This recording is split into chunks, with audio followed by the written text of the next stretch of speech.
अधिक वेळ न घेता सरांना मी विनंती करतो की सर बांबू लागवड आणि त्यामधील उत्पादनाच्या संधी या विषयावर आपण मार्गदर्शन करावं. Sir please.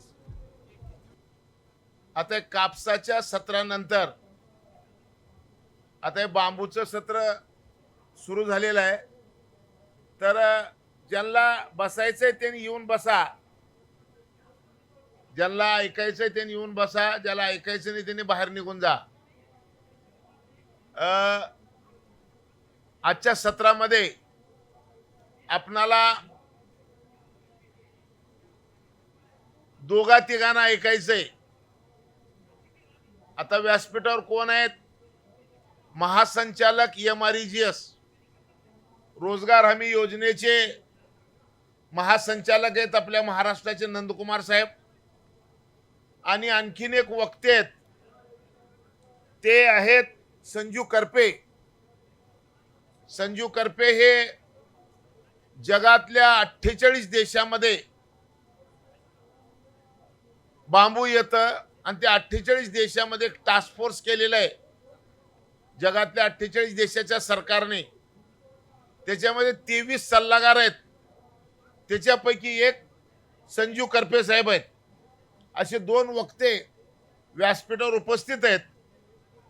तर मी जरा ह्या दोन वक्त्याबद्दल 2-2 मिनिटं बोलून मी बाकी पुन्हा माझ्या विषयाला सुरुवात करणार आहे.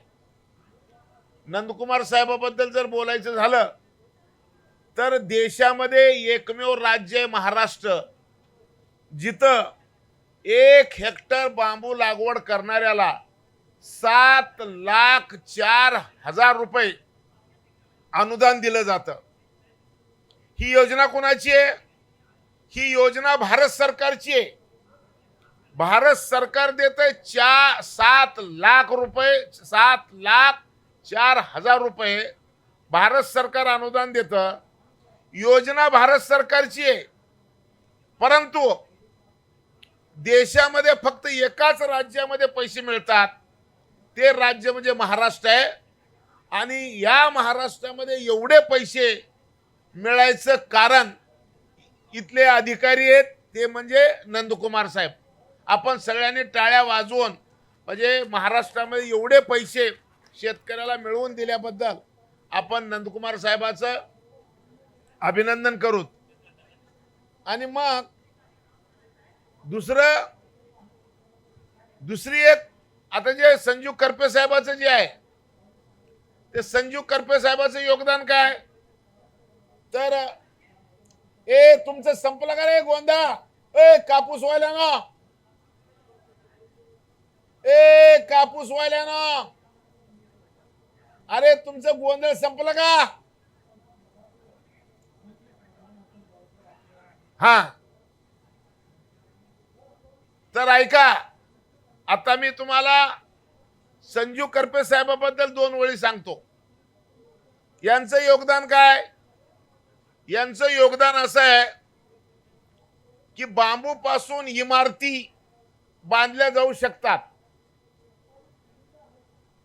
हे फक्त आपण पुस्तकामध्ये, भाषणामध्ये ऐकतो, परंतु प्रत्यक्ष कुठं घडलंय का? तर प्रत्यक्ष जे जगामध्ये घडलंय ते सांगतो तुम्हाला. जगामध्ये हिल्टन नावाचं एक हॉटेल ग्रुप आहे, ज्याचे 6,000 हॉटेल आहेत जगभरामध्ये. एक रात्र झोपायला 10 लाख रुपये घेणारं हे हॉटेल आहे. एक रात्र मुक्कामाला गेलं तर तिथं 10 लाख रुपये लागतात. अशा ह्या हिल्टन ग्रुपला मालदीव या देशामध्ये त्यांना बांबूमध्ये रिसॉर्ट बांधून पाहिजे होता.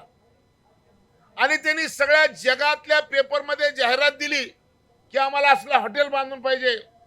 आणि ते हॉटेल बांधून पाहिजे त्याची जी जाहिरात दिली, ती जाहिरात जगभरातल्या बांधकाम व्यावसायिकांनी भरली. परंतु ते टेंडर कोणाला मिळालं? ते टेंडर मिळालं संजू करपेना. आणि ते बांधून दाखवलं त्यांनी. जगामध्ये जगातल्या सगळ्या देशातल्या बांबूमध्ये काम करणाऱ्या लोकांनी जे टेंडर भरलं, ते टेंडर ह्यांना मिळालं. दुसरं मी तुम्हाला आणखीन एक गोष्ट सांगतो. वर्ल्ड फिफा कप म्हणजे कतारमध्ये गेल्या वर्षी फुटबॉल कप झालं. ते जगभरातले खेळाडू आले तिथं, पण तिथं तापमान तर भरपूर आहे. मग अशा तापमानामध्ये तिथल्या खेळाडूंना जे राहायचे घर आहेत ते तापमान रोधक करायचे, आणि तापमान रोधक घर करण्यासाठी काय टेक्नॉलॉजी वापरली पाहिजे ह्याची जाहिरात जगभरामध्ये झाली, आणि ते काम सुद्धा संजीव करपेंना मिळालेलं आहे. एवढं चांगलं काम केलेले संस्था व्यक्ती आपल्या व्यासपीठावर आहेत. त्याचबरोबर लागवडीमध्ये, बांबू लागवडीमध्ये समजून सगळ्या महाराष्ट्रातल्या अधिकाऱ्यांबरोबर समन्वय ठेवण्याचं काम आपल्या महाराष्ट्राचे चीफ इंजिनियर आहेत शहाडे साहेब, ते पण इथं उपस्थित आहेत. तरी सगळी मंडळी आपलं आपलं मार्गदर्शन करणारे. माझं काम काय, हे सगळं जोडणं माझं काम आहे.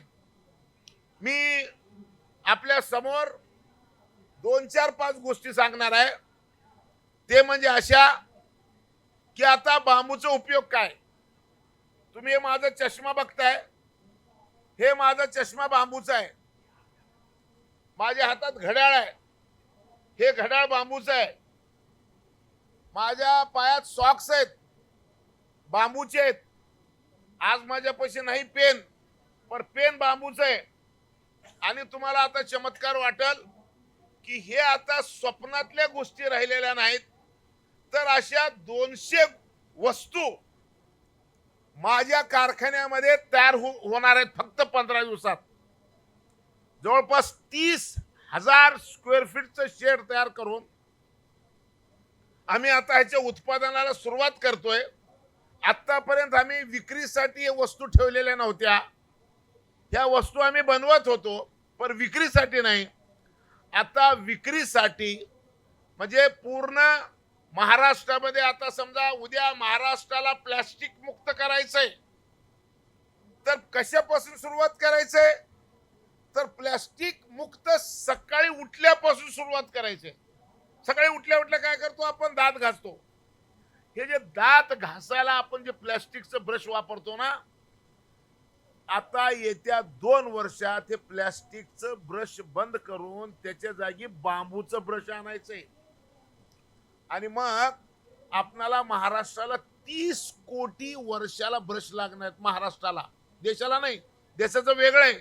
फक्त महाराष्ट्रामध्ये 30 कोटी ब्रश लागणार आहेत. आणि मग एवढ्या मोठ्या प्रमाणामध्ये जर ब्रश लागणार असतील तर आपल्याला मोठी इंडस्ट्री उभी करायची. एक फक्त माझ्यामुळे होणार आहे का, नाही. माझ्यासारखे 10 माणसं महाराष्ट्रामध्ये जर उभे झाले तर आपण महाराष्ट्राची देशाची गरज पुरी करू शकतो, वरना करू शकत नाही. आणि म्हणून आता बांबूपासून या ज्या काही वस्तू आहेत, 200 वस्तू, त्या वस्तू आपण पहिल्यांदा बनवायला सुरुवात करणार आहे. तुमच्या माहितीसाठी सांगतो की ह्या वस्तू काय काय असतील, तर त्याची तुम्हाला पहिलं मी माहिती देतो. पहिली वस्तू मी तुम्हाला सांगितलं, चष्म्याची फ्रेम झाली, हे घड्याळ झालं. काल नितीन गडकरी साहेब माझं घड्याळ बघितले आणि टायटन कंपनी बरोबर तुम्हाला जोडून देतो म्हणले. टायटन कंपनीचे जेवढे घड्याळ विकतील त्या सगळ्या घड्याळाला ह्याच्यानंतर बांबूचा पट्टा आणि बांबूची डाळ मिळू शकेल, अशी त्यांनी जबाबदारी आता घेतलेली आहे. म्हणजे ह्याचा अर्थ काय, आता पहिले हे समजून घ्या. मी जरा आणखी एक दुसरी गोष्ट सांगतो आणि मग त्याचा अर्थ समजून सांगतो. आता गडकरी साहेबांचं आपण भाषण ऐकलं, इथेनॉल, आता गाडी त्यांची इथेनॉलवर चालू आहे. आता ट्रॅक्टर इथेनॉल वर येणार आहे. म्हणजे सगळं जग आता डिझेल पेट्रोलच्या ऐवजी आता इथेनॉलकडे येणार आहे.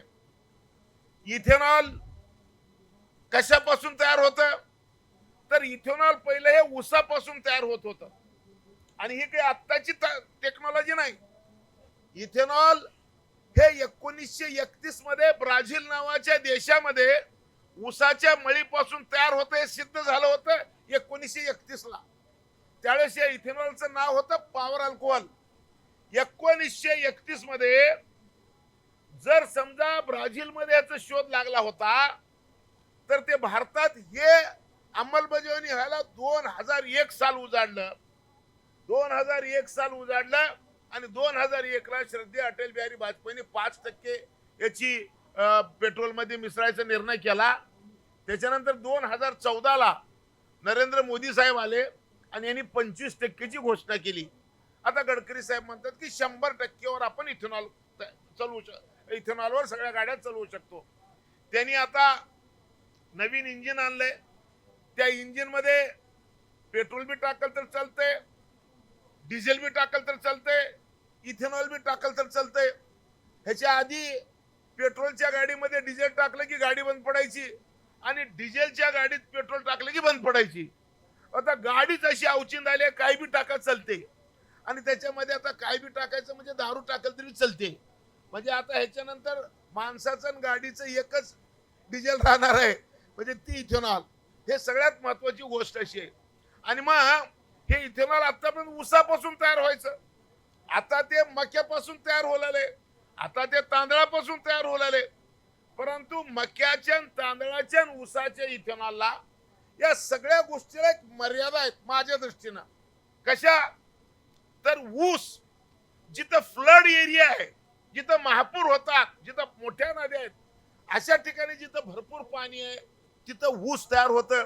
आपल्या महाराष्ट्रात जर बघितलं तर ऊसाचा पट्टा कोणचा? सातारा, सांगली आणि कोल्हापूर. बाकीच्या ठिकाणी ऊस कोण लावतंय? जे 500-700 फूट बोर करून. इथं काही व्हायबल होत नाही. भारतामध्ये उत्तर प्रदेशमध्ये आणि पश्चिम महाराष्ट्रामध्ये ऊस आहे. या ऊसाचा आणि इथेनॉलचा संबंध काय तुम्हाला ते सांगतो. 1 हेक्टर ऊस लावलं तर 2 कोटी लिटर पाणी लागतंय आणि 1 टन ऊस गाळलं तर 80 लिटर इथेनॉल निघतंय. जरा तुम्ही जरा समजून घ्या म्हणजे मग तुमच्या लक्षात येईल. 1 हेक्टर बांबू लावलं तर 2 कोटी लिटर पाणी लागते आणि 1 टन ऊस गाळलं तर 80 लिटर इथेनॉल निघतो. परंतु बांबू पासून 1 हेक्टर बांबू लावलं तर 20 लाख लिटर पाणी लागतंय. म्हणजे 2 कोटीच्या ऐवजी 20 लाख लिटर, म्हणजे 10 पट पाणी कमी लागतंय. आणि उत्पादन असं आहे की 1 टन ऊसापासून 80 लिटर इथेनॉल, बांबू मध्ये 1 टन ऊसापासून 200 लिटर इथेनॉल. एवढा मोठा फरक आहे. म्हणून भविष्यामध्ये एक चमत्कार होणार आहे. ऊस काही काश्मीर पासून कन्याकुमारी पर्यंत होत नाही. ऊस काही काश्मीर पासून कन्याकुमारी पर्यंत होत नाही, परंतु बांबू काश्मीर पासून कन्याकुमारी पर्यंत कुठल्याही राज्यामध्ये होते. उद्या आपणाला एक नवीन चमत्कार करायचा आहे. हे चमत्कार असा आहे की आतापर्यंत Russia, Saudi Arabia, Iraq, Iran इथून आपण डिझेल पेट्रोल आणत होतो. आता त्या इराणला, इराकला, रशियाला आपणाला इथेनॉल द्यायचंय आणि ते बांबू पासून द्यायचंय. याचा अर्थ काय? याचा अर्थ अत्यंत हे खुशीनं चालू आहे का? नाही, हे मजबुरीनं होणार आहे. मजबुरी काय? मजबुरी अशी आहे की जमिनीतल्या पोटातलं इंधन काढून जाळणं हे मानव जातीला परवडणार नाही. का तर 1 लिटर पेट्रोल जमिनीच्या पोटातून काढून जाळलं तर 3 किलो कार्बन तयार होतंय. 1 लिटर काढून जाळलं की 3 किलो कार्बन होतंय. आणि मग आता कार्बनचं प्रमाण किती आहे हे बी समजून घेऊत आपण. खरंच मजबुरी आहे का नाही? खरीच मजबुरी आहे का नाही हे जर समजायचं असेल तर 1 लिटर पेट्रोल पासून 3 लिटर जर कार्बन होणार असेल तर 1 किलो दगडी कोळसा जमिनीच्या पोटातून काढून जाळलं तर 2 किलो 800 ग्राम कार्बन तयार होते. पेट्रोल जाळलं एकास 3, कोळसा 1 किलोला 2 किलो 800 ग्राम. मग किती आहे समजून घेतलं तर ह्याच्या पुढे जाळणं योग्य आहे का अयोग्य आहे हे आपण समजून घेऊ.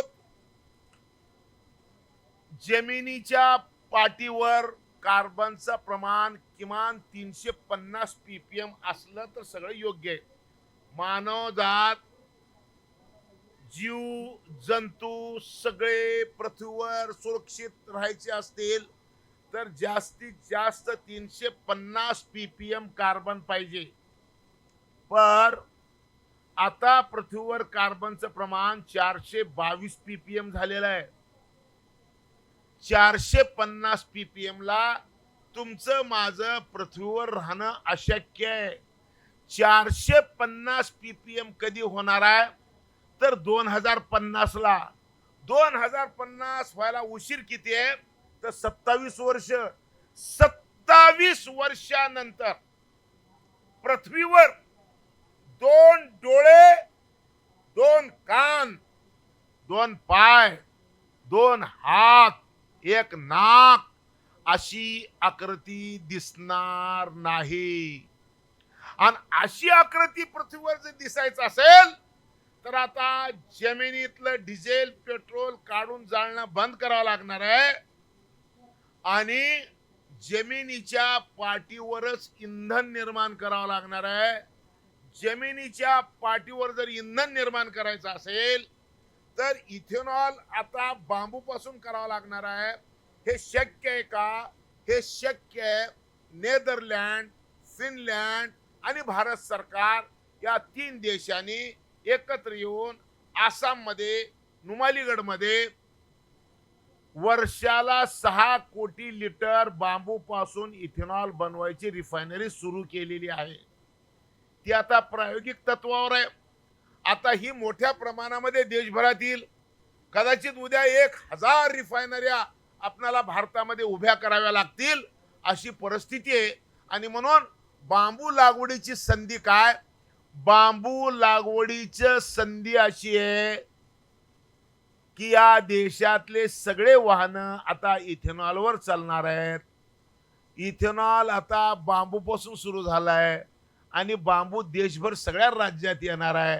आणि बांबू किती जरी लावलं तर कम पडणार नाही का तर दिवसेंदिवस वाहनाची संख्या वाढू लागलेली आहे. नंबर 1 की बांबू लावलं तर काय विक्री आहे का नाही. नंबर 1. नंबर 2, ही जी वीज आहे ही वीज आता दगडी कोळशापासून आहे. आता जग काय म्हणतं? जग म्हणतंय कोळशावर आधारित औष्णिक वीज प्रकल्प. जगभरामध्ये जेवढे कोळशावर आधारित औष्णिक वीज प्रकल्प आहेत ते टप्प्याटप्प्याने बंद केल्याशिवाय पृथ्वीवरची मानवजात शिल्लक राहणे नाही. 26 सप्टेंबरला UK मध्ये 142 वर्षापूर्वीचं जुनं दगडी कोळशावर आधारित औष्णिक वीज प्रकल्प त्यांनी बंद केलं. आज जगामध्ये 7 देश दगडी कोळसा वापरायचं बंद केलेलं आहे. आता आपल्या देशात काय सुरू झालं तर आपल्या महाराष्ट्राचा जर विचार केला तर आपल्या महाराष्ट्रामध्ये सगळ्या थर्मल मध्ये 5% बांबू जाळणं आता कंपल्सरी करण्यात आलेलं आहे. नंबर 1. नंबर 2, NTPC भारत सरकारने देशातल्या सगळ्या त्यांच्या थर्मल मध्ये आता दगडी कोळशाच्या ऐवजी बांबू वापरायचा निर्णय करण्याच्या त्या मनस्थितीमध्ये आहेत. त्याचं कारण आहे दगडी कोळशाचा उष्मांक म्हणजे कॅलरीफिक व्हॅल्यू 1 किलो दगडी कोळसा जळाला तर 4000 किलो उष्मांक तयार होतो आणि 1 किलो बांबू जाळलं तर बी तेवढंच होतंय. मग आता 1 किलो बांबू जाळला काय आणि 1 किलो दगडी कोळसा जाळला काय, वीज निर्मिती तेवढीच होते. आणि म्हणून आता आपल्या देशातली सगळी वीज निर्मिती ही आता बांबूवर होऊ शकते असा एक आता कार्यक्रम सुरू झालेला आहे. आणि म्हणून तुम्हाला सगळ्याला माझी विनंती आहे की आता माणसाला लागतंय काय काय, अन्न, वस्त्र, निवारा आणि ऑक्सिजन 4 वस्तू माणसाला लागतात. ऑक्सिजनचं आणि बांबूचं संबंध काय?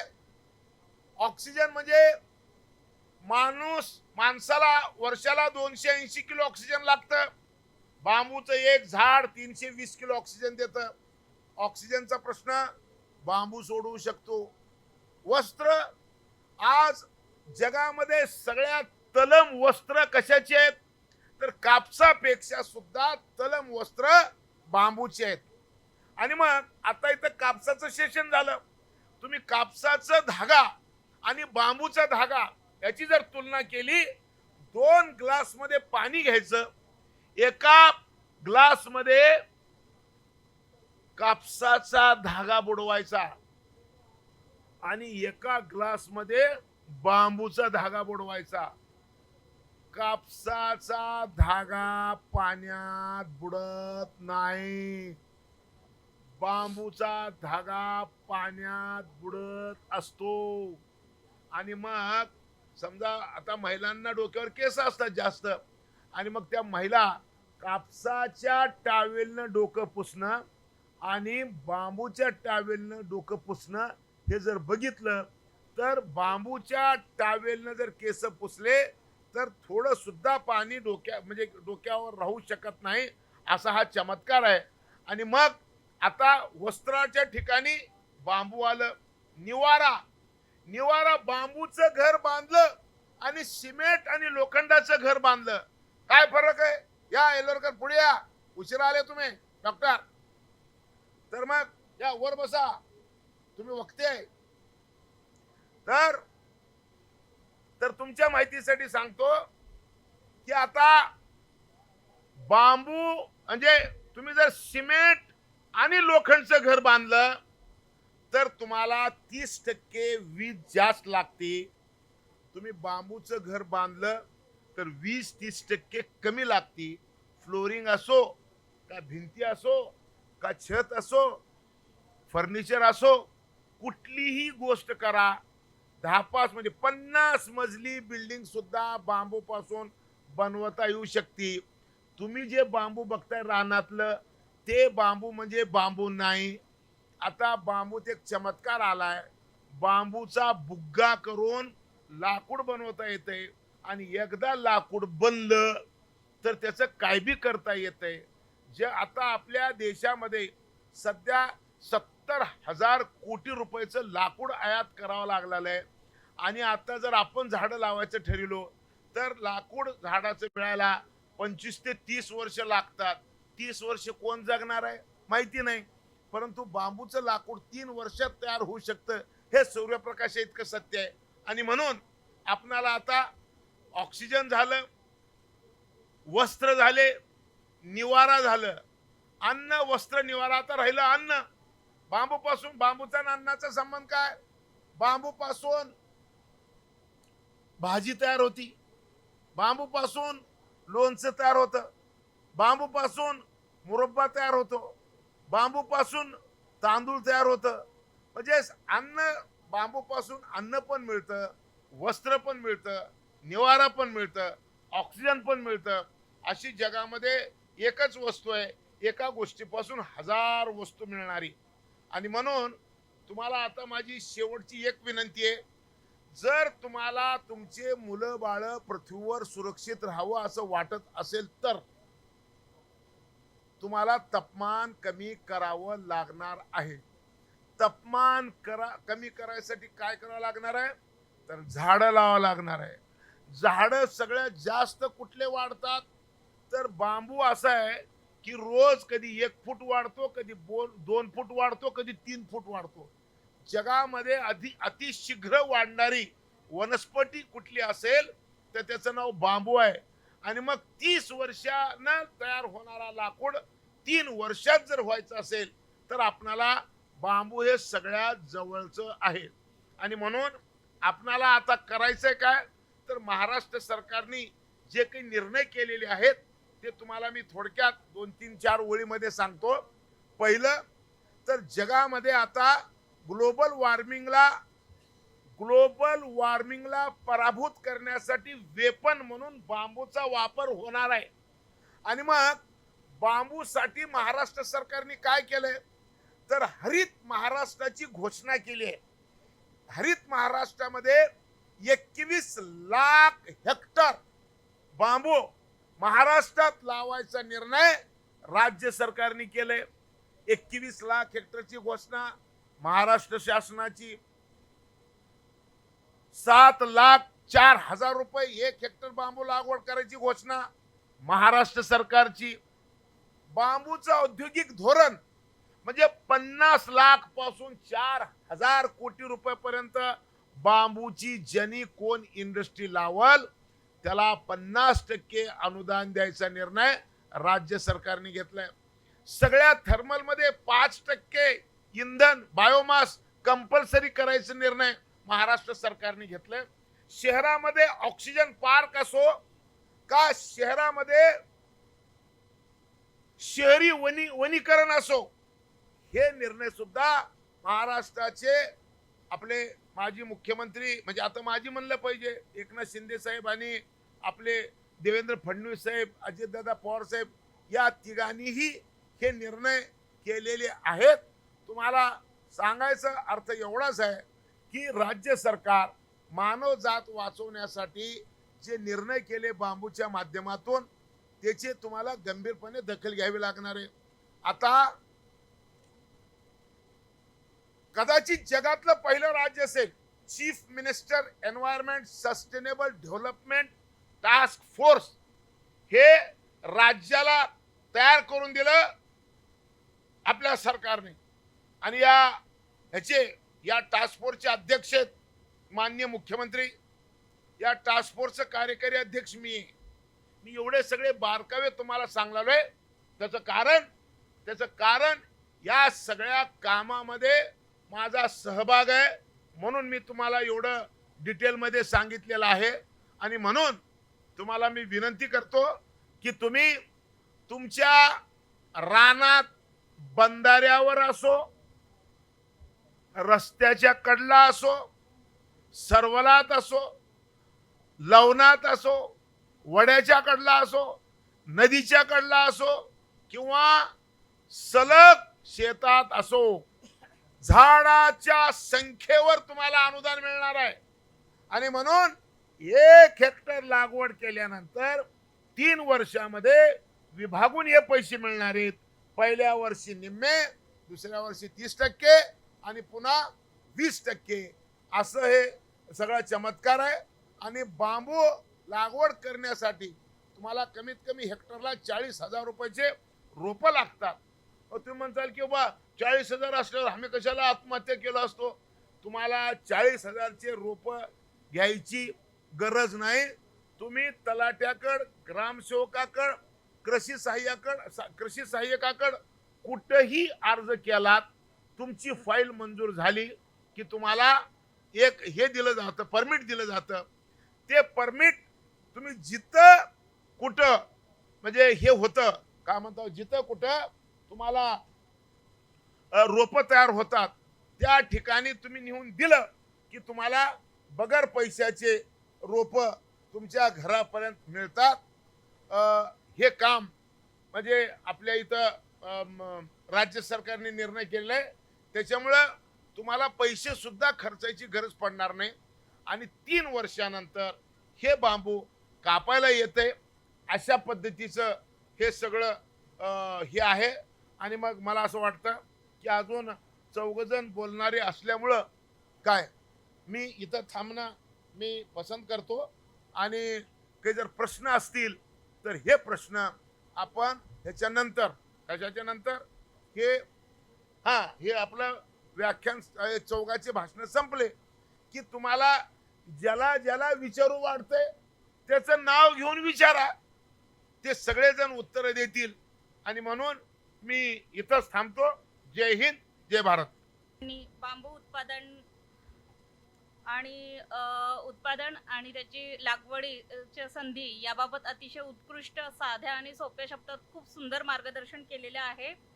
अगदी आपल्या म्हणजे आधुनिक जीवनशैलीला अनुसरून असे बांबूच्या आपण वापरू शकणारे उत्पादन आणि त्यांनी स्वतःही घातलेले आहेत ते या ठिकाणी आपल्याला दाखवले.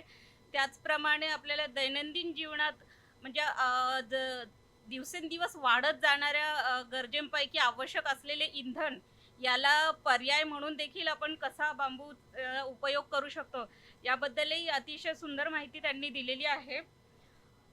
त्यांना या ठिकाणी हार्दिक त्यांचे अभिनंदन करून मोमेंटो देण्यासाठी आणि त्यांचे या ठिकाणी ओके ठीक आहे सर आहात नाही ते ओके चालेल सर या ठिकाणी आपल्या सोबतच असणार आहे त्यामुळे आपण आपल्या पुढचे वक्ते या ठिकाणी बांबू लागवड आणि उत्पादनाची विविध संधी याबाबत अधिक अजून माहिती देण्यासाठी आपल्यासोबत माननीय श्री नंदकुमारजी उपस्थित आहे. मी त्यांना या ठिकाणी विनंती करेल की त्यांनी आमच्या शेतकरी पशुपालकांना मार्गदर्शन करावे. धन्यवाद मॅडम. व्यासपीठ आणि सर्व मित्रांनो, आता पाशाजीने जी माहिती दिली की बांबू किती उपयोगाचा आहे पर्यावरणासाठी, राज्यासाठी, देशासाठी, मी फक्त थोडका मुद्दा मांडतो की तुमच्यासाठी कसे उपयोगाचे आहे. तर शेतकरी म्हणून पाशाजीने सांगितलं की ऊस एवढं पाणी लागत नाही. एथेनॉल ऊस आहे 1 टन हा 80 लिटर बनवतो, तर 200 लिटर बांबू बनवतो. बांबूचा टॉवेल कापसाच्या टॉवेल पेक्षा चांगला असतो. तर हे सगळे असेल तर शेतकऱ्यांनी बांबूची लागवड करायला पाहिजे की नाही. आणि विशेष करून जेव्हा शासन 7,04,000 रुपये एका हेक्टर मागे देणार आहे 4 वर्षात, आणि त्या 4 वर्षानंतर जर तुम्ही योग्य निगा ठेवली तर 40 ते 50 वर्ष सतत उत्पन्न मिळणार आहे. तुम्हाला पुन्हा लागवड करावी लागणार नाही. बांबूचा जो कोंब येतो तो 3 वर्षामध्ये प्रौढ होतो. 3 वर्षानंतर त्याला काढून टाकायचे. तर अशा पद्धतीने तुमचा रांजी जो असतो बांबूचा, त्यामध्ये दर 3 वर्षांनी 1/3 काढले जातील, 2/3 टिकून राहणार आहे. म्हणजे जो ऑक्सिजनचा मुद्दा आहे, आपल्या नाकाला ऑक्सिजन पाहिजे, पोटाला जेवण पाहिजे, शरीराला कपडा पाहिजे, झोपायला घर पाहिजे, अंथरणे पाहिजे, सगळे काही पाहिजे, आणि फिरायला कार पण पाहिजे.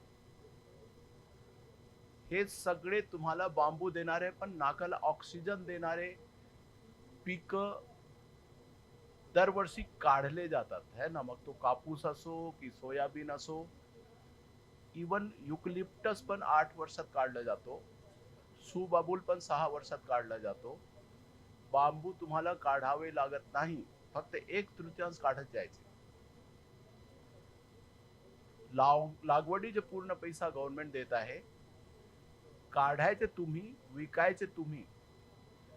पण तुमच्यापैकी जे कोणी ऐकलं असणार की सध्या जे शेतकरी लागवड केलेले आहे त्यांच्या बांबूची अडचण आहे.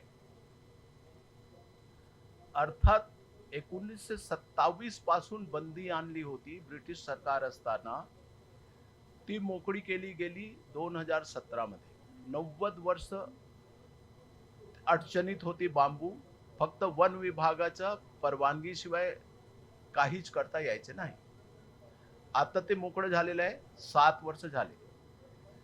त्या 7 वर्षामध्ये आता शेतकऱ्यांनी लावायला सुरुवात केली, तर त्याचा बांबू बाजार हे विकसित व्हायला वेळ लागतोय. पण महाराष्ट्राचं बोलायचं झालं तर महाराष्ट्रामध्ये बांबूच्या काठ्यांचा बाजार मोठा आहे. एवढा मोठा आहे की आपल्या राज्यात जेवढा बांबू होतो ते पुरत नाही. आपल्याला मध्य प्रदेश मधून, कर्नाटक मधून आणि आसाम मधून बांबू आणावे लागत आहे फक्त काठ्यांसाठी. अर्थात काठ्यांची गरज संबंध राज्यामध्ये नाही. कुठे कुठे जास्त लागतो तर जिथे संत्रा मोसंबीची शेती करतात, अर्थात नागपूर, अमरावती वगैरे मध्ये, जिथे भाजीपाला वगैरे उगवतात, अर्थात नाशिक सारख्या जिल्ह्यामध्ये. मग हिंगोली, जालना, वाशिम मध्ये लागत नाही काठी. त्यामुळे या 3 जिल्ह्यांमध्ये एखाद्या शेतकऱ्याने बांबू लागवड केली असणार तर सध्या त्याला बाजार उपलब्ध नाही. हे जेव्हा आम्हाला ऐकायला मिळालं तर अरे 5 हेक्टर कोण लावलं असेल आणि त्याला जर बाजार नाही तर 21 लक्ष हेक्टर लागवड करून आपण काही अडचण तर निर्माण नाही करत, असे अधिकारी म्हणून, राज्य शासनाचे एक जबाबदार अधिकारी म्हणून आम्ही स्वतःला प्रश्न विचारला आणि मग बांबू बाजार विकसनाच्या कामाला सुरुवात केली. पाशाजीने जसे सांगितलं, माननीय मुख्यमंत्री महोदयांनी मुख्यमंत्री टास्क फोर्स तयार केलाय, ते सगळ्या गोष्टी बघतात. कार्यकारी समिती पण सगळ्या गोष्टी बघतात. त्यापैकी त्याच्या बांबू बाजार विकसनासाठी एक समन्वय समिती निर्माण केली, त्याचा अध्यक्ष मी आहे. तर आम्ही याच्यासाठी बांबू बाजार असे बुलेटिन काढायला सुरुवात केली. आतापर्यंत 3 बुलेटिन काढलेले आहेत. पहिल्या बुलेटिन मध्ये बांबू बाजार कोणकोणता असतो तर 5 प्रकारचे बांबू बाजार पाशाजीने त्यांना उपयोगाच्या दृष्टीने बघितलं, आम्ही बाजाराच्या दृष्टीने बघून बघितलं.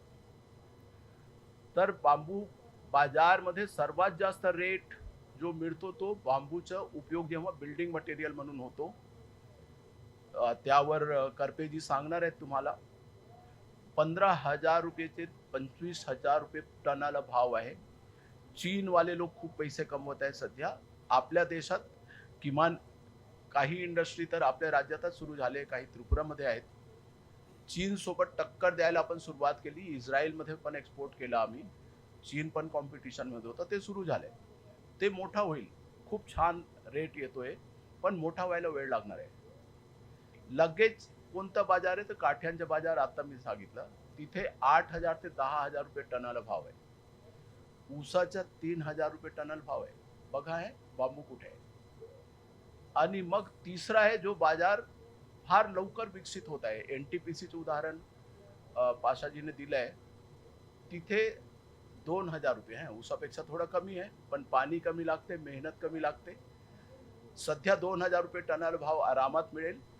पण तुम्ही ग्रेडिंग आणि सॉर्टिंग केलं, काही काठ्यांसाठी विकलं, काही या बायोमाससाठी जो जाळण्याचे किंवा दगडी कोळशाऐवजी जाळणे, एथेनॉल बनवणे किंवा बायोकेमिकल बनवणे, या गोष्टींसाठी जो भाव आहे तर तो 2,000 ते 3,000 रुपये आहे टनाला. पण तुम्ही ग्रेडिंग सॉर्टिंग करून काठी वगैरेला पण विकला तर तो पण 5,000 ते 6,000 रुपये टनाला जातो. तर तो बाजार फार झपाट्याने विकसित होत आहे. आपल्या राज्याचे पण महाजेनकोला पण ते हवं आहे. नागपूर जवळच 2-3 पॉवर प्लांट आहेत. मला गावांचे नाव आठवत नाही. तर तिथे एनटीपीसीच्या मौदाचं सुरू झालंय, परंतु महाजेनकोचे आपले 2-3 आहेत ना, कोराडी आहे आणि खापरखेडा, तिथलं ऑर्डर निघत आहे. तर तिथे ते सगळे होणार आहे. तर तिथे भाव चांगलं मिळत आहे. तर हा तिसरा प्रकारचा आहे बायोमास बाजार. चौथा प्रकार आहे पल्प बाजार. जसे टॉवेल बनतात तर त्याला विस्कोस पल्प म्हणतात. कागद बनते त्याला पेपर पल्प म्हणतात. तर बल्लारपूरमध्ये आपली इंडस्ट्री आहे, ते उडीसामधून बांबू आणत आहेत. आपल्या राज्याचे बांबू घेऊ शकतात ते लोक, आपल्याकडे बांबू नाही म्हणून ते घेत नाहीत. मोठमोठे कारखानदार आहेत, बिर्ला, वेलस्पनवाले, ते लोक म्हणत आहे 1,00,000 हेक्टर बांबू तुम्ही आम्हाला दाखवा, आम्ही आमच्या प्लांट टाकतो. आपल्याकडे नाही म्हणून आपण टाकत नाही. तर हा तिसरा प्रकार. चौथा प्रकार आहे जिथे पेपर पल्प किंवा विस्कोस पल्प यासाठी बांबू विकलं जाणार आहे, लागवड करायची गरज आहे, त्याला 5,000 ते 6,000 रुपये टनाला भाव आहे. आणि शेवटचा आहे तो आहार, जे वेगवेगळे प्रकारचे जे लोणचे, भाज्या, पकोडे आम्ही खाल्ले. कुठे? पांढरकवडामध्ये बांबूचे पकोडे खाल्ले. डॉक्टरनी सांगून ठेवलं होतं आमच्या साहेबांना की हे पकोडे वगैरे खाऊ नकोस जास्त. तर त्यांनी एकदा 2 खाल्ला, मग 3 अजून खाल्ला आणि म्हणाले मी 2-3 खाल्लं. बेरीज मारलीच नाही त्यांनी. खूप भावलं त्यांना. तर अमरावती जिल्ह्यामध्ये पण आम्हाला असे भाजी खायला दिली बांबूची वन विभागाने. तर हे सगळे आहे. तर तो बाजार विकसनाकडे आहे. अजून आपल्या देशात तेवढे विकसित नाही. कुठल्याही हॉटेलमध्ये गेलं की तुम्हाला बांबूचे काहीतरी पदार्थ मिळेल असं नाही. तसे 5 प्रकारचे बाजार आहे. 5ही प्रकारचे भाव मी सांगितले. 5ही प्रकारचे आज बाजार कशी आहे आणि भविष्यात कशी तयार होणार आहे हे सांगितले. तर त्यामुळे तुम्ही जर शेतात लावला तर बाजार मिळणार नाही असं नाही. तुम्ही शेतात आत्ता लावलं तर 3 वर्षानंतरच निघणार. 3 वर्षामध्ये आम्ही तुम्हाला बाजार विकसित करून देणार याची गॅरंटी आहे. एवढं सांगून मी माझं 2 शब्द संपवतो. जय हिंद. सरांनी या ठिकाणी प्रकाश टाकलेला आहे. कुठल्याही उद्योगामध्ये त्याचा बाजार भाव आणि बाजारपेठ ही अत्यंत महत्त्वाची बाब असते आणि अतिशय उपयुक्त आणि चांगल्या विषयावर सरांनी अगदी छोट्या आणि सोप्या शब्दात आणि अगदी शॉर्टमध्ये या ठिकाणी माहिती दिलेली आहे. त्याबद्दल मी सरांचे खूप खूप आभार मानते आणि पुन्हा आपल्या इथे उपलब्ध असलेले वक्ते श्री संजीवजी करपे सर या ठिकाणी उपलब्ध आहे. मी त्यांना विनंती करते की त्यांनी या ठिकाणी आपल्याला मार्गदर्शन करावे. Please sir.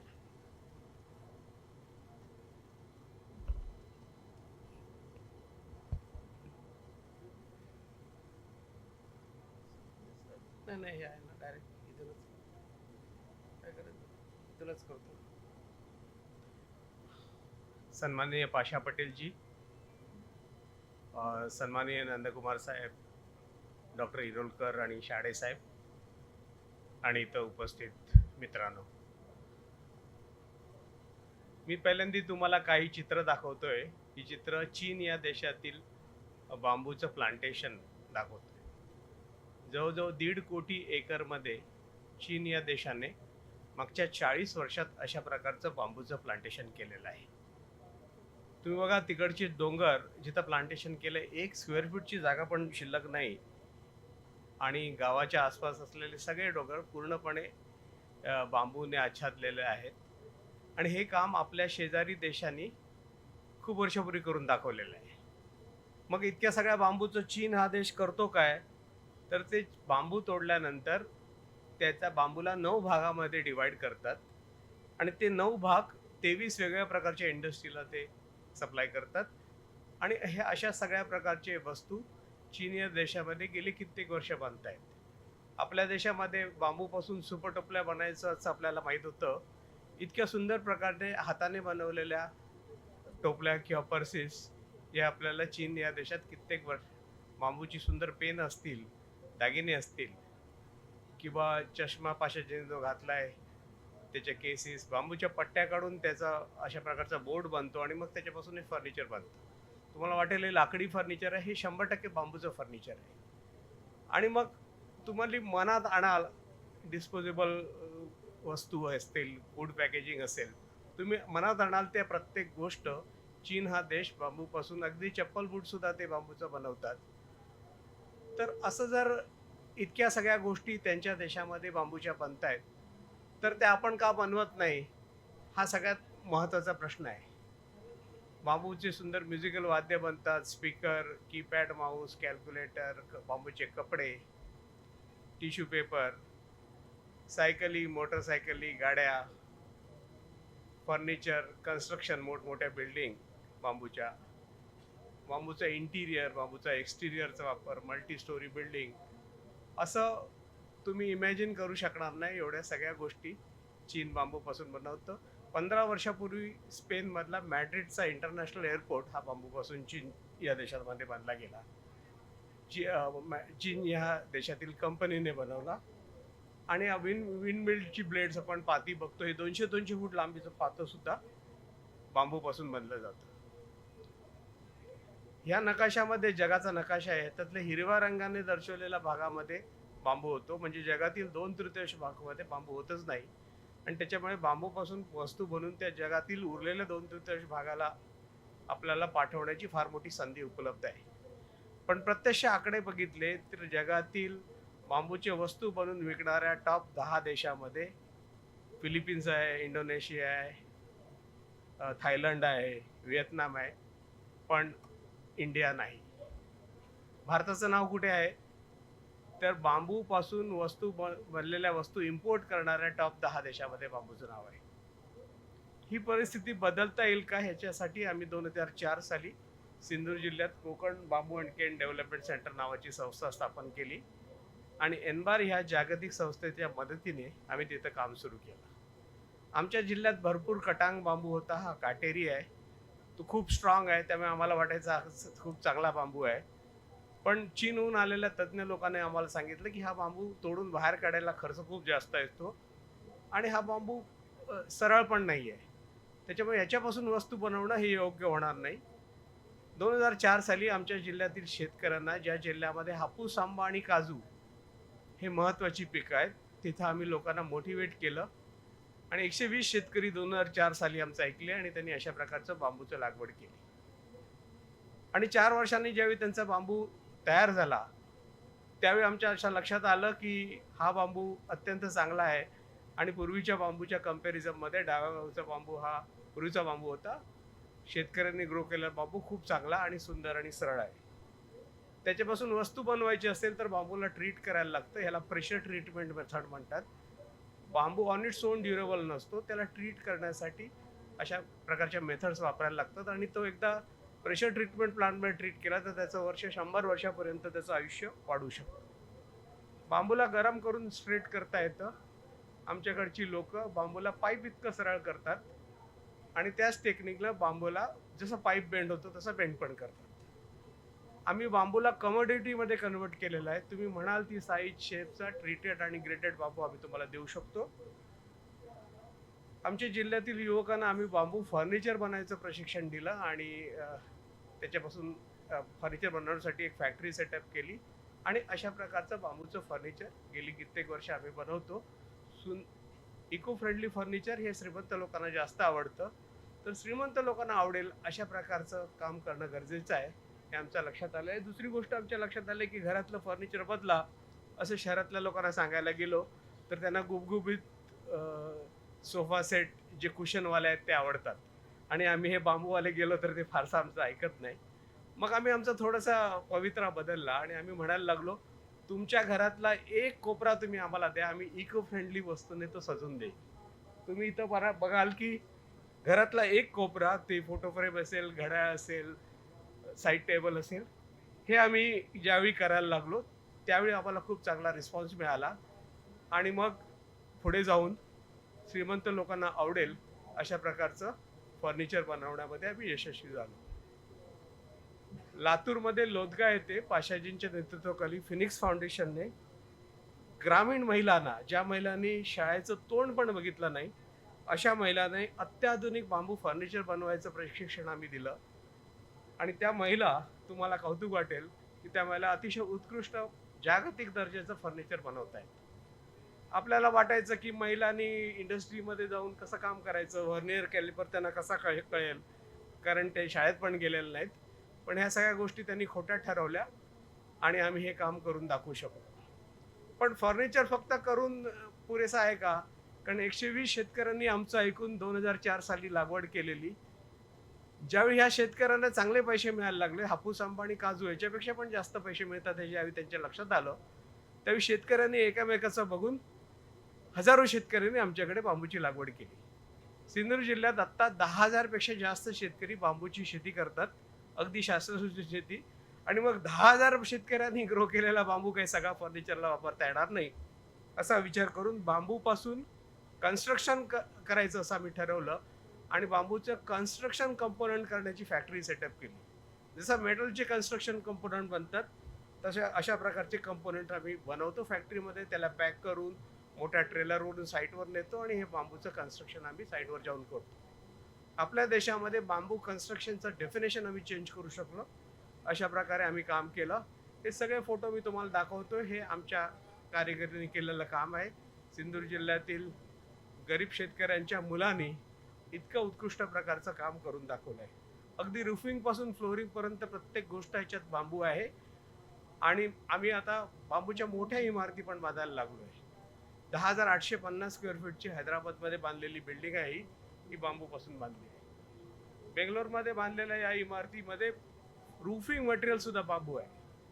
तर बांबू शिंगल्स ह्या गोष्टीचा वापर सुद्धा आम्ही करायला लागलो आणि मग हळूहळू पुढे जात हे आम्ही एक लग्नाचा हॉल बांधला कर्नाटकमध्ये, जिथं तुम्ही बघाल प्री इंजिनियर्ड बिल्डिंग जशी बनते, साईटवर जाऊन एक होल सुद्धा तुम्हाला मारायची गरज लागणार नाही.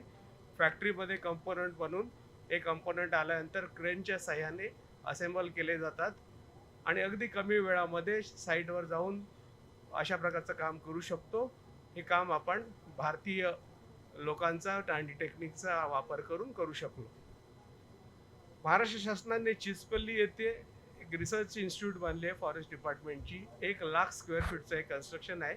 रूफिंग पासून फ्लोरिंग पर्यंत प्रत्येक गोष्ट ह्याच्यामध्ये बांबूची वापरण्यात आलेली आहे आणि शासनाच्या ह्याच्यावर केल्यामुळे त्याला एक वेगळा दर्जा प्राप्त झाला आहे. आम्ही वेगवेगळ्या ठिकाणी काम करतो आणि तुम्ही बघाल की अशा प्रकारचा शेप आणि इथली सुंदरता ही दुसऱ्या कुठच्याही मटेरियलमध्ये आणता येत नाही आणि त्याच्यामुळे ही जी वेगवेगळ्या प्रायव्हेट लोकांसाठी केलेली ही कामं आहेत, ही कामं खूप लोकांना आवडायला लागलेत. हे अति महागडं काम आहे. मी तुम्हाला सांगू इच्छितो की लोकांना वाटतं बांबू म्हणजे स्वस्त आहे. हे अजिबात स्वस्त नाही. आम्ही जे काम करतोय त्याचं रेट तुम्ही खूप जास्त लावतात असं सर्वसामान्य सगळ्यांची तक्रार होती. मग आम्ही असा विचार केला की चायना हे जगातले नंबर 1 बांबू प्रोडक्टवाला देश आहे आणि चायना हे प्रत्येक गोष्ट स्वस्त बनवण्यासाठी सुद्धा प्रसिद्ध आहे.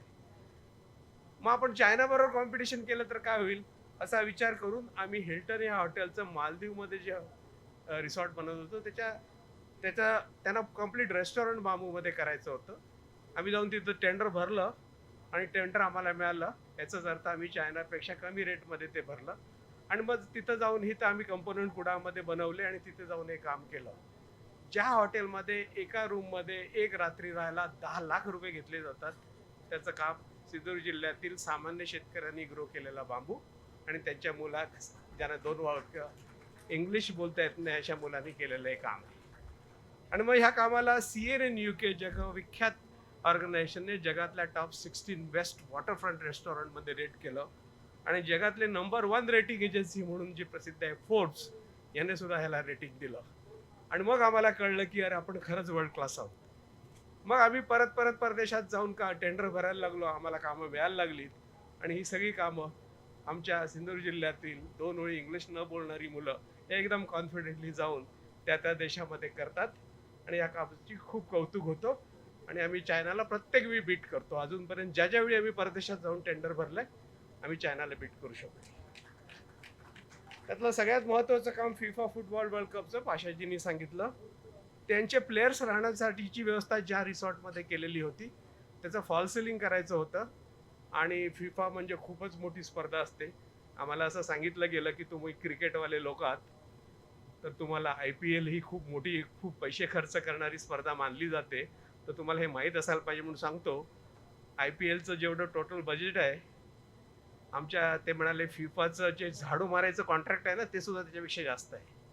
ते तुमची लायकी काय तुम्हाला माहीत असायला पाहिजे. ते टेंडर आम्ही भरलं ते पण काम आम्हाला मिळालं. तिकडचं कम्प्लीट फॉल सिलिंगसाठीचे पॅनल्स महिला बचत गटांना घेऊन आम्ही कुडामध्ये हे सगळं काम केलं आणि हे बनवलेले सगळे पॅनल्स आम्ही तिथं घेऊन गेलो आणि त्यांना फिक्सिंग करून दिलं. वर्ल्ड क्लास हे म्हणजे काय? वर्ल्ड क्लास हा शब्द आपल्या देशात खूप जण अनेक वेळा वापरत असतात पण आम्हाला कळलं की खरंच वर्ल्ड क्लास कशाला म्हणतात ते तिथं गेल्यावर आम्हाला कळलं. आणि अशा प्रकारचं काम इंडियन बांबू, इंडियन लोक, आपली टेक्नॉलॉजी आणि आपली सगळा संच यांनी करून दाखवला. आपल्याकडे ना पोकळ बांबू पण असतो. हा कर्नाटकमधला ब्रँडिसी नावाचा बांबू आहे आणि इरोलकर सरांनी त्यांच्या कॅम्पसमध्ये 30 जातीचे बांबू लावलेत. तर सगळ्या जातीचे हा पण बांबू त्यांच्याकडे आहे. मग ह्या पोकळ बांबूचं करायचं काय? कारण भरीव बांबू चांगला असं मानणारे आपण भारतीय लोक आहोत. हा असा हाताने दाबला तरी फाटतो. मग ह्या बांबूचं करायचं काय? तर त्याचे जर पट्ट्या काढल्या मशीनमध्ये त्या पट्ट्याला चारी बाजूने प्लेनिंग करून मशीनमध्ये प्रेस केलं तर अशा प्रकारचा बांबूचा बोर्ड बनतो.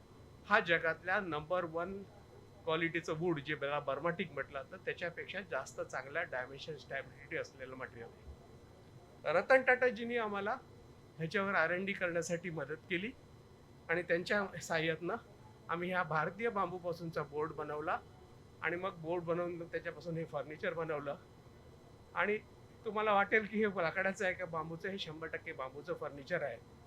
इथं तुम्ही बघाल की आम्ही कार्विंग केलं आहे. ह्याच्यात लेझर एनग्रेविंग होऊ शकतं, ह्याच्यात मोल्डिंग होऊ शकतं. तर जे काही बेस्ट क्वालिटी वूडमध्ये होतं ते काम बांबूमध्ये होऊ शकतं.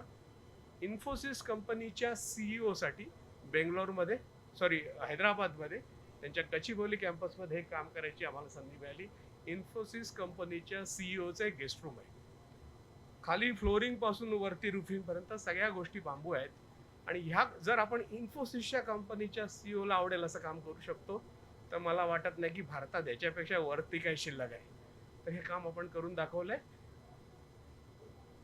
आम्हाला रतन टाटाजींनी सांगितलं की नुसतं टाटा आणि नारायण मूर्तीला कन्व्हिन्स करून काय होणार नाही, आपल्या देशातल्या डिसिजन मेकरना तुम्ही कन्व्हिन्स करणं गरजेचं आहे. 2017 सालचा फोटो आहे. सुरेश प्रभूजी आपल्या देशाचे वाणिज्य मंत्री होते, त्यांच्या घरचा फोटो आहे. कम्प्लीट सोफा सेट बांबूमध्ये त्यांनी बनवून घेतला आमच्याकडे. आणि नितीन गडकरीजींचं हे दिल्लीतल्या ऑफिसचा फोटो आहे. आपण सोफा सेट नितीन गडकरीजींनी आमच्याकडनं बनवून घेतले. हा कम्प्लीट सोफा सेट बांबूचा आहे. प्रकाश जावडेकरजी त्यावेळी एन्व्हायरमेंट फॉरेस्ट मिनिस्टर होते. त्यांचा हे दिल्लीतल्या घरचा फोटो आहे, तो पण बांबूचा सोफा सेट आहे. 2017 नोव्हेंबरमध्ये नरेंद्र मोदीजींनी बांबूला झाड ट्री कॅटेगरीमधून ग्रासमध्ये टाकलं. पूर्वी बांबू तोडायला आणि वाहतूक करायला शासनाची परवानगी लागायची. पाशाजींनी केलेल्या आणि नितीन गडकरी साहेबांनी केलेल्या प्रयत्नामुळे तो कायदा बदलला गेला आणि आता शेतकऱ्यांना बांबूची लागवड करायची असेल तर ना तोडायला परवानगी लागते ना वाहतूक करायला लागते.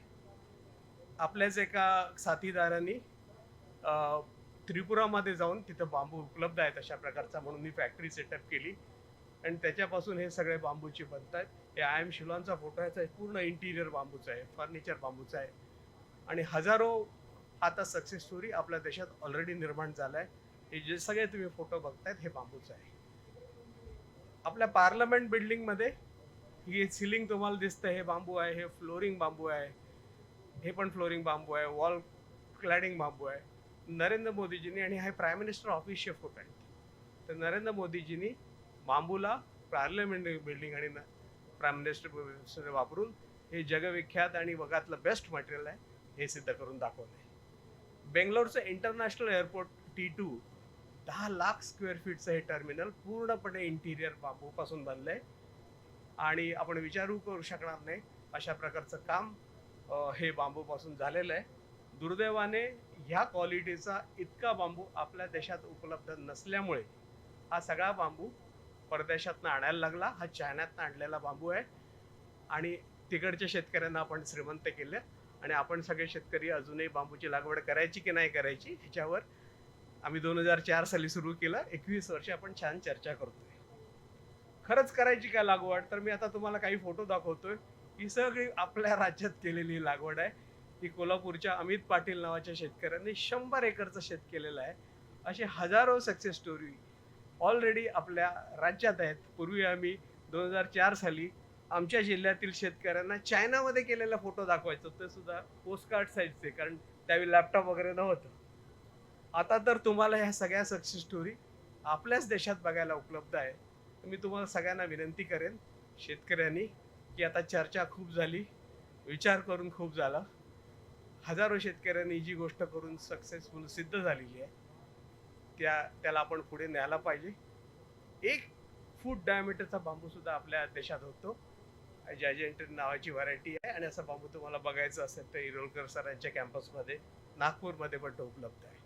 तर ह्या सगळ्याचा विचार करून पाशाजी पटेल यांच्या नेतृत्वाखाली जी एक मोठी मोहीम त्यांनी घेतलेली आहे की आपल्या देशामध्ये शेतकऱ्याच्या आयुष्यात अग्रमूल बदल करायचा आहे. आणि मी ज्यावेळी मागच्या वेळी चायनामध्ये गेलेलो तर तिकडचे शेतकरी म्हणायला लागले, ज्यांना इंग्लिश येत होतं, की इंडिया ही ग्रेट कंट्री आहे. तर मला आश्चर्य वाटलं, अरे चायनाचे लोक इंडियाला कशाला ग्रेट म्हणतात. तर एकाला मी बोलवलं आणि हळूच विचारलं, तुला कशाला इंडिया ग्रेट वाटते. तर त्यांनी म्हटलं, आपल्या देशातील शेतकऱ्यांना भिकारी ठेवून आम्हाला श्रीमंत करतोय इंडिया हा देश, त्याच्यामुळे आम्हाला तो ग्रेट वाटतो. तर मला वाटतं की आता परत चायनीजनी आपल्याला इंडियाला ग्रेट म्हणायची अशी पाळी येतं का म्हणे. आपण सगळ्यांनी मिळून याच्यात काम केलं तर नक्की फायदा होईल. धन्यवाद. श्री संजीवजी करपे सरांनी आपल्याला म्हणजे अगदी घरातल्या इको फ्रेंडली छोट्याशा कोपऱ्यापासून ते मोठमोठ्या अगदी पर डे लाखाचे शुल्क असलेल्या हॉटेल्सपर्यंत किंवा छान नक्षीदार काम केलेल्या फर्निचर इत्यादी सर्व बाबींचे अतिशय उत्कृष्ट प्रेझेंटेशन आणि माहिती दिलेली आहे. त्याबद्दल मी त्यांचे मनपूर्वक आभार मानते.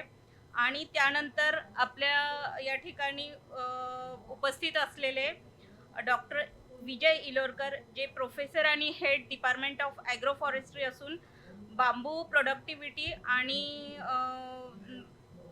नर्सरी लेआउट यामध्ये त्यांनी काम केलेले आहे. तसेच ते बांबू वर्कर्सला प्रशिक्षण देण्याचे देखील काम करतात. अशा या वक्त्यांना मी या ठिकाणी आपल्याला मार्गदर्शन करण्याकरिता आमंत्रित करते. Please sir.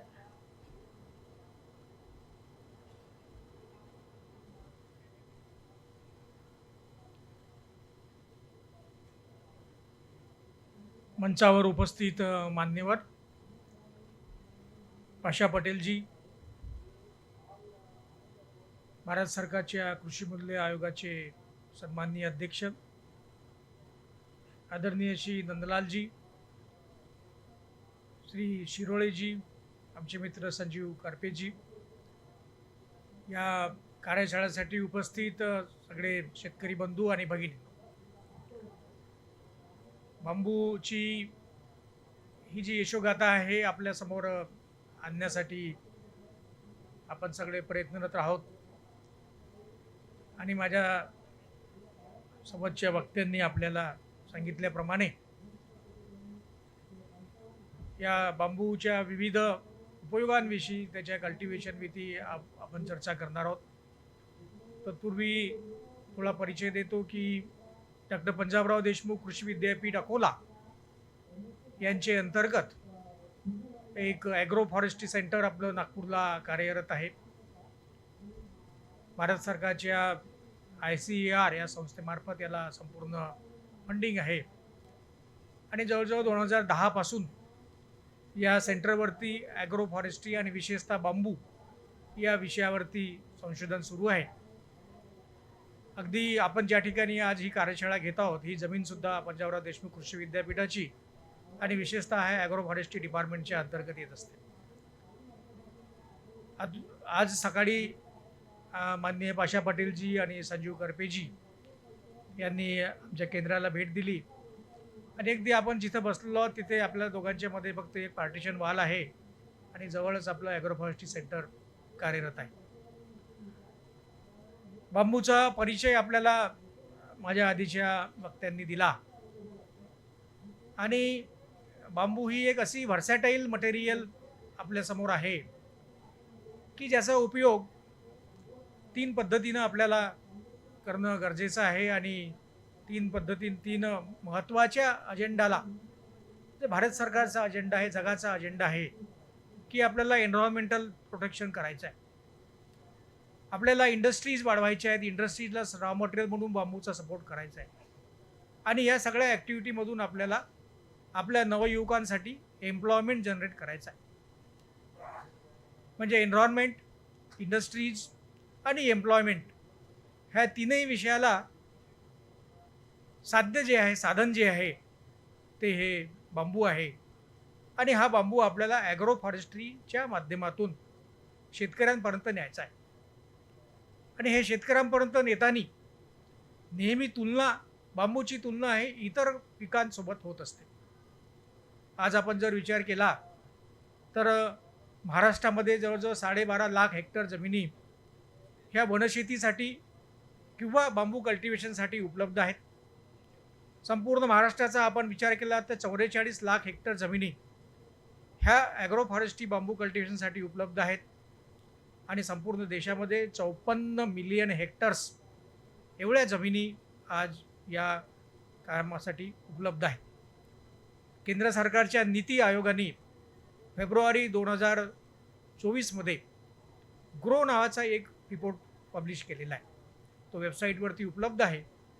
आणि त्यामध्ये अगदी डिस्ट्रिक्ट लेवलपर्यंत लँड यूजचे काय स्टॅटिस्टिक्स आहेत आणि त्यामधून किती जमीन ॲग्रो फॉरेस्ट्रीसाठी मोस्ट सुटेबल आहे आणि किती जमीन मिडियल क्लासमध्ये आहे, याचे सगळे स्टॅटिस्टिक्स आपल्यासमोर आज उपलब्ध आहेत. आणि त्यानुसारच पंजाबराव कृषी विद्यापीठाने पडीत जमिनी आणि शेतकऱ्यांकडे उपलब्ध असलेल्या शेतजमिनी यावरती लागवडीसाठी बांबूची विविध मॉडेल्स, सिस्टम्स आज डिझाईन केलेले आहेत. त्यामध्ये 4 प्रकारच्या ॲग्रो फॉरेस्ट्री मॉडेल्स किंवा बांबू कल्टिवेशन मॉडेल्सचं आपण प्रमोशन विद्यापीठ करत असतं. ते मी आपल्याला सांगणार आहे. बांबूच्या संबंधातलं जे इंट्रोडक्टरी स्लाइड्स आहेत ते आपल्याला संजीवजींनी दाखवलेले आहेत. ॲग्रो फॉरेस्ट्री मॉडेल्स जे बांबू कल्टिव्हेशनसाठी मोस्ट युजफुल आहेत, त्यामध्ये आपण बघतो की 12.5 लाख हेक्टर जमीन विदर्भासाठी उपलब्ध आहेत. त्यामध्ये वेस्टलँडमधून जवळजवळ 3.82 लाख हेक्टर जमीन, आणि त्यामध्ये 2 प्रकारचे ॲग्रो फॉरेस्ट्री मॉडेल्स आपण प्रपोज करतो की इंडस्ट्रीयल ॲग्रो फॉरेस्ट्री किंवा ब्लॉक प्लांटेशन ज्याला म्हणतो, असं 2.97 लाख हेक्टरमध्ये, आणि सिल्वी पाचर्स प्लांटेशन्स की ज्यामध्ये आपल्या ग्रामीण भागामध्ये शेतीला सपोर्टिंग असलेला जो डेअरी बिझनेस आहे, त्या डेअरी बिझनेससाठी चाऱ्याचं उत्पादन सोबत घेऊ शकू अशा प्रकारचे सिल्वी पाचर मॉडेल्स हे 0.85 लाख हेक्टर्सवरती. या व्यतिरिक्त ज्या ॲग्रिकल्चरमध्ये फॅलो लँड्स आहेत, मग त्या करोन फॅलो असतील किंवा लॉंग फॅलोज असतील, नदी नाल्याच्या काठावरती असतील, रस्त्याच्या कडेला असतील, तलावाचा किंवा नदीचा कॅचमेंट एरिया असेल, वॉटरशेड एरिया असेल, तर यामार्फत आपल्याला 8.65 लाख हेक्टरवरती ॲग्रो फॉरेस्ट्री आणि बांबू कल्टिव्हेशन करणं शक्य आहे. आणि त्यासाठी आपण ह्या अशा प्रकारच्या ॲग्रिकल्चर वेस्टलँडसाठी हे 3 मॉडेल्स आपण प्रपोज केलेले आहेत, ज्यामध्ये ॲग्री सिल्व्हिकल्चर प्लांटेशन्स की ज्यामध्ये बांबू प्लस ॲग्रिकल्चर क्रॉप्स आपल्याला घेता येतील. आज सकाळीच पाशा पटेलजींनी आमच्या सेंटरवरचं हळद आणि बांबूचं मॉडेल सकाळी त्यांनी पाहिलं, आणि त्यामध्ये जेव्हा आम्ही त्यांना सांगितलं की आपण जेव्हा बांबूचं ब्लॉक प्लांटेशन करतो, त्या तिथे साधारणतः एका वर्षाला 5 ते 7 नवीन बांबू येतात. परंतु जेव्हा आपण ॲग्री सिल्व्हिकल्चर प्लांटेशन मॉडेलमध्ये आपण बांबूचं प्लांटेशन करतो, तर 17 ते 18 बांबू त्या ठिकाणी आपल्याला मिळतात. याचं कारण म्हणजे की जे काही इंटरक्रॉप्स आपण त्या ठिकाणी घेतो, त्या इंटरक्रॉपचा ॲडव्हान्टेज बांबूला मिळतो, आणि 5 वरून बांबूची संख्या 17 ते 18 वरती आपल्याला घेता येते. म्हणजे प्रॉडक्टिव्हिटी आपण 30% तशीच त्या ठिकाणी वाढवलेली आहे.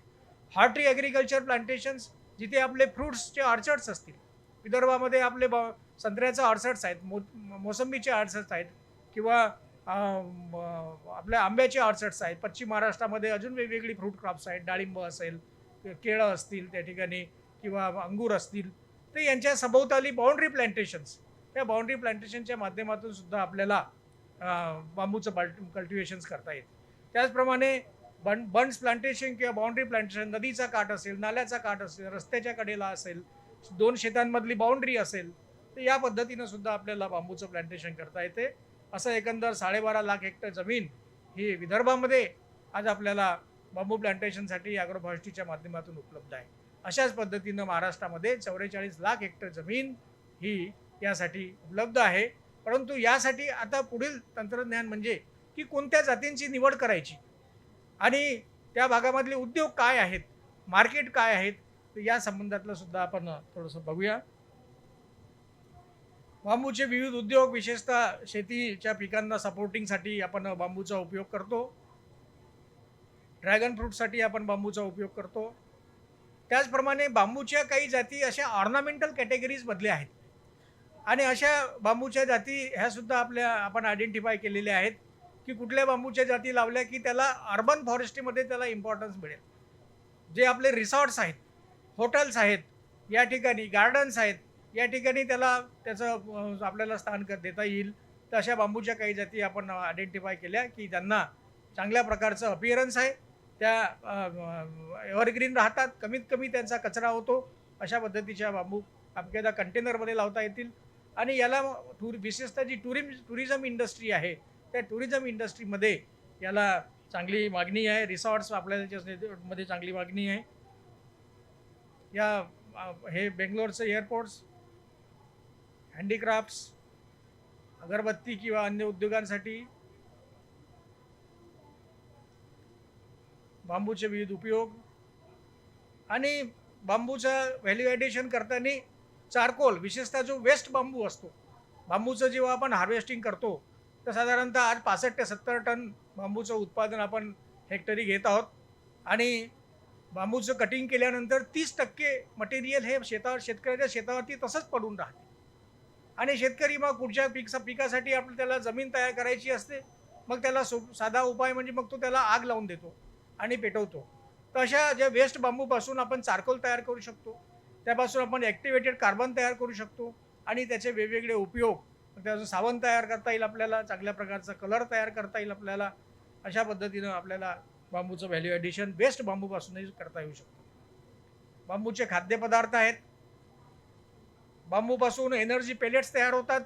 आपण आपल्या संशोधन केंद्रावरती बांबूचं जे वेस्ट आहे त्या वेस्टला आपण काही बाइंडर्स लावून ती विशेषतः जे फॉरेस्टमधले जे ऑइल सीड्स आहेत, करंज आहे, मोह आहे, सीमारुबा असेल, जट्रोपा असेल, तर यांच्यापासून निघणारं जे ऑइल आहे आणि त्या ऑइलपासून येणारं जे DOC आहे, डी ऑइल केक असते, त्या केकचा बाइंडर म्हणून वापर करून आपण बांबूची कॅलोरिफिक व्हॅल्यू वाढवलेली आहे.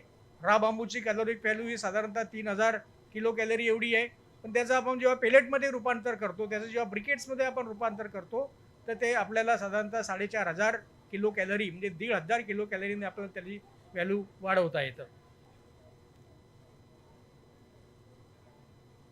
मी जरा कल्टिवेशनकडे येतो. सध्या आपल्या शेतांवरती शेतकऱ्यांकडे अशा प्रकारे बांबूची ही ट्रॅडिशनल पद्धतीनं बांबूची लागवड आपल्याला पाहायला मिळते. धुरे असतील किंवा अजून पडीत जमीन असेल त्यावरती 2 किंवा 3 प्रकारचे बांबू मुख्यत्वे करून शेतकऱ्यांनी मागील 10 ते 20 वर्षामध्ये लावले. वनविभागाच्या नर्सरीमध्ये साधारणतः मानवेल आणि कटांग या 2 जातीचा बांबू आपल्या विदर्भामध्ये किंवा महाराष्ट्रामध्ये उपलब्ध होता. कोकणामध्ये त्यामध्ये भोर मेस असेल किंवा मानगा असेल, ह्या 2 अजून जाती त्या ठिकाणी उपलब्ध होत्या. तर या उपलब्ध असलेल्या जातींमधून शेतकरी बांधवांनी लागवड केलेली आहे. पण विदर्भामध्ये ज्या 2 जातींची लागवड झाली त्या शेतकऱ्यांना सलग उत्पादन घेण्यासाठी अत्यंत गैरसोयीचे आहेत आणि म्हणून कटांग आणि मानवेल बांबूची जी लागवड आहे ते थोडंसं आपण डिस्करेज केलं पाहिजे. त्या ठिकाणी हार्वेस्टिंगसाठी सोयीच्या असलेल्या, चांगल्या सॉलिड असलेल्या, स्ट्रेट ग्रोईंग, कमी ब्रँचिंग असलेल्या, इंटरनोडल डिस्टन्स चांगलं असलेल्या, वॉल थिकनेस चांगले असलेल्या अशा प्रकारच्या विविध बांबूच्या जातीचं आपल्या संशोधन केंद्रांनी देशातल्या विविध राज्यातून कलेक्शन केलं आणि ते आपल्या संशोधन केंद्रावरती ह्या मध्य भारतामध्ये या नागपूरला आपण त्या लावलेल्या आहेत. आजपर्यंत बांबूची जी विशेष इन्फॉर्मेशन आहे ती मोनोग्राफ ऑफ बांबू किंवा अजून 2-4 पुस्तकांमध्ये आहे आणि त्या ठिकाणी असलेला जो अभ्यास आहे बांबूच्या संबंधातला हा मोस्टली देहरादूनला, जोरहाटला किंवा बेंगलोरमध्ये किंवा कर्नाटकामध्ये, केरळामध्ये ठिकाणी झालेला आहे. परंतु आपल्याला आपल्या हवामानामध्ये, आपल्या मातीमध्ये आणि आपल्या सोशिओ इकॉनॉमिक परिप्रेक्षामध्ये वाढणाऱ्या बांबूच्या जातींची आपल्याला निवड करायची आहे. ते म्हणून आपण नागपूरला 35 प्रकारच्या बांबूच्या जातींची लागवड केलेली आहे आणि त्यामधून आपण त्यांचं रँकिंग केलेलं आहे की ही फर्स्ट, ही सेकंड, ही थर्ड, ही फोर्थ, ते सुद्धा मी आपल्याला दाखवणार आहे. बांबूच्या विविध 4 पद्धती आणि त्यांचं लागवडीचं तंत्रज्ञान आहे. जर आपल्याला वेस्टलँडवरती बांबू लावायचा असेल तर 400 प्लांट्स आपल्याला प्रति हेक्टर लावता येतील. हाय डेन्सिटी प्लांटेशन विशेषतः शेतकऱ्यांकडे आपल्याला लावायचं असेल तर 1100 प्लांट्स आपण पर हेक्टर लावू शकतो. ॲग्रो फॉरेस्ट्री मॉडेल्समध्ये जिथे आपल्याला इंटरक्रॉप घ्यायची आहेत त्या ठिकाणी आपल्याला 300 बांबू प्रति हेक्टर लावता येतील. बाउंड्री प्लांटेशनमध्ये आपल्याला 133 बांबू रनिंग मीटरच्या हिशोबाने आपल्याला लावता येतील आणि त्यापासून आपल्या संशोधन केंद्रावरती हे सगळे 4ही मॉडेल लावून त्यांचा अभ्यास केल्यानंतर किती आपल्याला उत्पादन त्याच्यातनं अपेक्षित आहे किंवा एस्टिमेट हे सुद्धा आपण या ठिकाणी दिलेलं आहे. वेस्टलँडवरती प्लांटेशन्स असतील तर 20 टन प्रति हेक्टर आपल्याला उत्पादन मिळू शकते. हाय डेन्सिटी प्लांटेशन्स असतील तर त्यामध्ये 132 टन प्रति हेक्टर बायोमास तयार होतं. ॲग्रो फॉरेस्ट्री प्लांटेशन्स असतील तर त्यामधून आपल्याला 20 टन प्रति हेक्टर बांबू बायोमास प्लस इंटरक्रॉप, ज्यामध्ये 50% घट झालेली असेल पण इंटरक्रॉप पण येतील, हे सुद्धा आहे. बाउंड्री प्लांटेशन्स आहेत 20 टनापर्यंत त्यातून उत्पन्न आपल्याला अपेक्षित आहे. त्यानंतर बांबूच्या विविध जातीचा अभ्यास, बांबूच्या ह्या विविध जाती आपल्या संशोधन केंद्रावरती आपण लावतो आणि वर्षातनं 2दा त्यांचे ऑब्झर्वेशन्स घेतो, त्यातलं कटिंग करतो आणि बेस्ट बांबू जाती आपल्या शेतकऱ्यांसाठी कोणत्या आहेत त्या आपण नेहमी शोधण्याचा प्रयत्न करत असतो. या ठिकाणी बाल्कोवा बांबूचं आपण बघतात, कटांग बांबू आहे, वल्गॅरिस येलो, वल्गॅरिस ग्रीन, अशा प्रकारच्या सगळ्या बांबूच्या जातीचा आपण अगदी त्याचे सिस्टमॅटिकली जे सायंटिफिक पॅरामीटर्स विविध संशोधन संस्थांनी दिलेले आहेत त्या सगळ्या त्या पॅरामीटर्सवरती आपण जवळजवळ 22 प्रकारचे पॅरामीटर्स आपण बांबूच्या जातींचा अभ्यास करण्यासाठी वापरतो. आणि या ठिकाणी आपण बघता की कोकणामधला मानगा बांबू, त्या ठिकाणी थायलंडमधला आस्पर बांबू, त्याप्रमाणे ब्रँडिसी जो दक्षिणेमध्ये मिळतो, बांबूचा न्यूटन साधारणतः ओरिसा आणि त्रिपुरामध्ये पाहायला मिळतो. ह्या सगळ्या बांबूची आपण आपल्या संशोधन केंद्रावर लागवड करून त्यांचा आज 12 ते 14 वर्षाचा सायंटिफिक डेटा आपल्या संशोधन केंद्रावरती आज उपलब्ध आहे. या मानगाच्या बाबतीमध्ये विशेष सांगेल की 2010 मध्ये मी स्वतः कोकणामधील रत्नागिरीतली कुडाळमधल्या नर्सरीला व्हिजिट दिली आणि 10 रोपं फक्त मी तिथून आणलेले होते. 10 रोपांची मी लागवड केल्यानंतर आज जवळजवळ 2 एकरवरती आपल्या संशोधन केंद्रावरती मानगा बांबूची लागवड आहे. यामध्ये एक विशेष जात आपण मागच्या 4 वर्षापासून आपल्या केंद्रावर लावलेली आहे, थायलोस्टॅसिस ओलिव्हेरी. या बांबू जातीची विशेषता म्हणजे याला 20 फुटापर्यंत फांद्याच येत नाही आणि अगदी त्याचा डायमीटर जो बेसला जो डायमीटर असेल साधारणतः 3.5-4 इंचाचा, तेवढाच डायमीटर आपल्याला 10 फुटावरती मिळेल, तेवढाच डायमीटर आपल्याला 15 फुटावरती सुद्धा मिळेल. ही आणि एक कॉम्पॅक्ट पद्धतीनं वाढणारी, म्हणजे भविष्यामध्ये जर आपल्याला मेकॅनिकल हार्वेस्टिंग करायची असेल, एखादा यंत्राच्या सहाय्याने हार्वेस्टिंग करायची असेल, तर ही जात अत्यंत सोयीची अशा प्रकारची जात आहे आणि शेतकऱ्यांकडे याची विशेष मागणी आहे. आमच्या संशोधन केंद्रावरती जेव्हा शेतकरी बंधू येतात, पाहतात, फिरतात, तेव्हा त्यांना या जातीची विशेष आकर्षण वाटतं. कारण की यामधून कुठल्याही प्रकारचं अवजार चालायसाठी, ट्रॅक्टर चालायसाठी, बैलजोडी चालायसाठी, आपल्या लेबरची मुवमेंट व्हायसाठी अडचण नाही आहे. कारण की याला फांद्याच ब्रांचेसच नाहीत 20 फुटापर्यंत. तर त्यामुळे ही जी एक जात आपल्याला शेतीमध्ये वाढवायसाठी अत्यंत सोयीची आहे.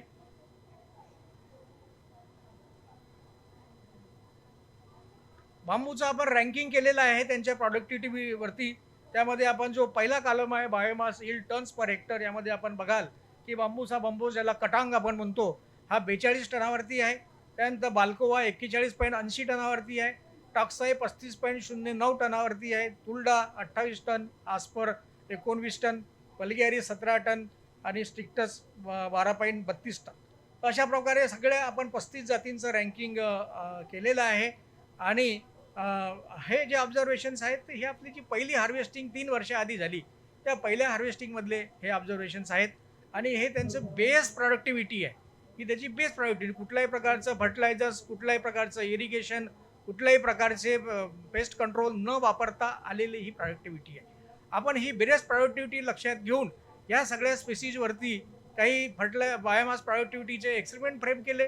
त्यामध्ये आपण त्याचे फर्टिलायझर्स डोजेस स्टँडर्डाईज केले, त्यामध्ये आपण त्याची इरिगेशनच्या रिक्वायरमेंट स्टँडर्डाईज केल्या, त्याच्यावरती येणाऱ्या किडींचा, त्याच्यावरती येणाऱ्या रोगांचा आपण अभ्यास केला आणि यांची प्रॉडक्टिव्हिटी हे सगळं अप्लाय केल्यानंतर आज ऑलमोस्ट 42 टनाच्या ऐवजी 62 टन, 41 टनाच्या ऐवजी जवळजवळ 65 ते 70 टन टॉक्साईचं सुद्धा उत्पन्न आपल्याला ह्या सगळ्या स्पेसीसमध्ये उत्पन्न आपल्याला वाढण्याचं लक्षात येते. शेतकरी बंधू जेव्हा बांबूच्या इकॉनॉमिक्स विषयी विचारतात, तर ते त्यांच्या जे ट्रॅडिशनल क्रॉप्स आहेत, विदर्भामध्ये कॉटन असेल, सोयाबीन असेल, तूर असेल, यांच्याशी कम्पेअर करण्याचा प्रयत्न करतात की जेणेकरून त्याला हे प्रॉफिटेबल होईल का. तर त्यासाठी आपल्याला प्रॉडक्टिव्हिटी वाढवणं अत्यंत महत्त्वाचं आहे. आणि प्रॉडक्टिव्हिटी वाढवण्यासाठी आपण इतर ॲग्रिकल्चर क्रॉप्सला ज्या पद्धतीने प्रॅक्टिसेस देतो, तशाच प्रकारच्या प्रॅक्टिसेस आपल्याला डेव्हलप करणं आवश्यक आहे. विद्यापीठ म्हणून आमच्याकडे शास्त्रज्ञ आहेत, तंत्रज्ञ आहेत, वेगवेगळ्या विषयाचे तज्ज्ञ आहेत आणि हे सगळे प्रयोग आपल्या संशोधन केंद्रावरती आपण घेत असतो आणि त्याच्यातून आलेली इन्फॉर्मेशन आम्ही आमच्या शेतकरी बंधूंसाठी उपलब्ध करून देत असतो. त्या ठिकाणी आपण हे बघता की बांबूची लागवड आणि त्या ठिकाणी वेगवेगळे ऑपरेशन सुरू आहेत. ॲग्रो फॉरेस्ट्री सिस्टममध्ये जिथे आपण क्रॉप्स आणि हे घेतो, आपला छोटा शेतकरी असेल 5 एकरचा, त्याला 5ही एकरमध्ये बांबू घेणं शक्य नाही आहे, परंतु तो त्याच्या धुऱ्यावरती बांबू घेऊ शकतो. त्याच्या 2 ओळींमधलं अंतर 8 बाय 6 मीटर ठेवून आतमध्ये इंटरक्रॉप्स घेऊ शकतो, जेणेकरून त्याला पहिल्या वर्षी इंटरक्रॉपपासून उत्पन्न मिळेल, दुसऱ्या वर्षी इंटरक्रॉपपासून उत्पन्न मिळेल आणि 4थ्या-5व्या वर्षापासून त्याला बांबूपासून उत्पन्न सुरू होईल. अशा पद्धतीनं हे ॲग्रो फॉरेस्ट्रीचं मॉडेल आहे.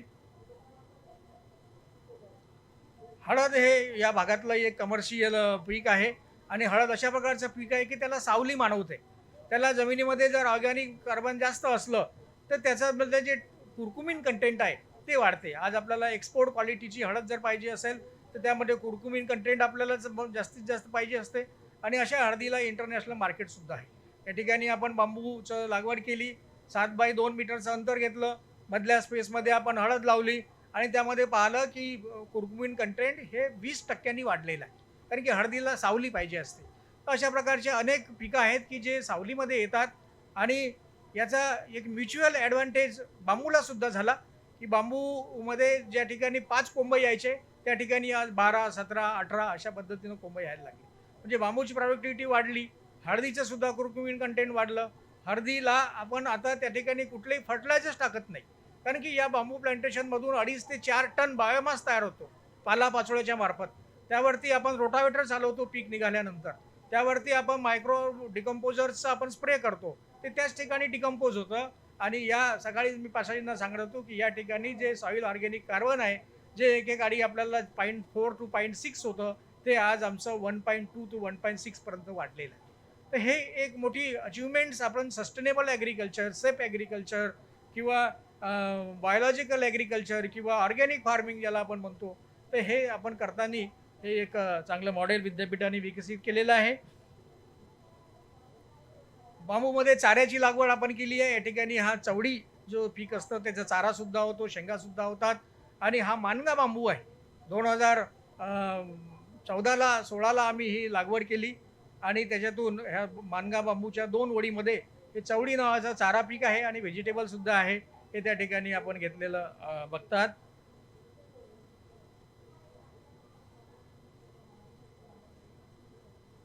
बांबूची नर्सरी, हे जेव्हा आपण बांबूच्या लागवडीविषयी चर्चा करतो तर तेव्हा नर्सरी आणि चांगल्या प्रकारचं प्लांटिंग मटेरियल उपलब्ध असणं हे अत्यंत गरजेचं आहे. बांबू एक अशा पद्धतीचं पीक आहे की ज्याला 20 ते 40 वर्षांनी सीड येतं. त्याचप्रमाणे काही बांबूच्या जाती अशा आहेत की त्याला सीड येतच नाही. काही बांबूला सीड आलं तरी ते व्हायबल नाही. म्हणून आपल्या व्हेजिटेटिव्ह प्रपोगेशनकडे, शाकीय पद्धतीने प्रपोगेशनकडे जावं लागतं आणि त्याचासुद्धा अभ्यास आपल्या संशोधन केंद्रावरती होतो. आमच्याकडे असलेले MSCचे विद्यार्थी, आमच्याकडे असलेले PhDचे विद्यार्थी यांच्या मार्फत आम्ही विविध संशोधन करून घेत असतो आणि त्याच्यातून या ठिकाणी आपण बघता की हे एक बांबूची कटिंग आहे आणि त्या बांबूच्या कटिंगपासून आपण रोपं तयार केलेली आहेत. चांगल्या प्रकारचं रायझोम त्याला डेव्हलप झालेला आहे. तर ह्यासाठी आपल्याला कोणता सीझन उपयुक्त राहील, कोणता सीझन, कशा प्रकारची कटिंग घ्यायची, 1 नोटची घ्यायची, 2 नोटची घ्यायची, त्याला ब्रांच असाव्यात का नसाव्यात, त्याला हार्मोनल ट्रीटमेंट किती द्यायची, 1000 द्यायचं, 1500 द्यायचं, 2000 द्यायचं, हा सगळा अभ्यास संशोधन केंद्रावरती केला जातो आणि ती सगळी माहिती आमच्या विद्यापीठामार्फत आपण विद्यार्थ्यांना, शेतकऱ्यांना उपलब्ध करून देतो. बांबूची रोपं डेव्हलप झालेली आहेत कटिंगपासून. खडगाळ किंवा पडीत जमिनी आपण बघितलं की वेस्टलँड्सवरती आपल्याला बांबू लावायचा आहे. त्यासाठी आपल्याला जवळजवळ 3-3.5 लाख हेक्टर विदर्भामध्ये लँड अवेलेबल आहे. हे अत्यंत डिग्रेडेड लँड असतात. या ठिकाणी सॉईल ऑर्गॅनिक कार्बन डिग्रेडेड झालेलं आहे, सगळे न्यूट्रिएंट त्याची फर्टिलिटी डिग्रेड झालेली आहे.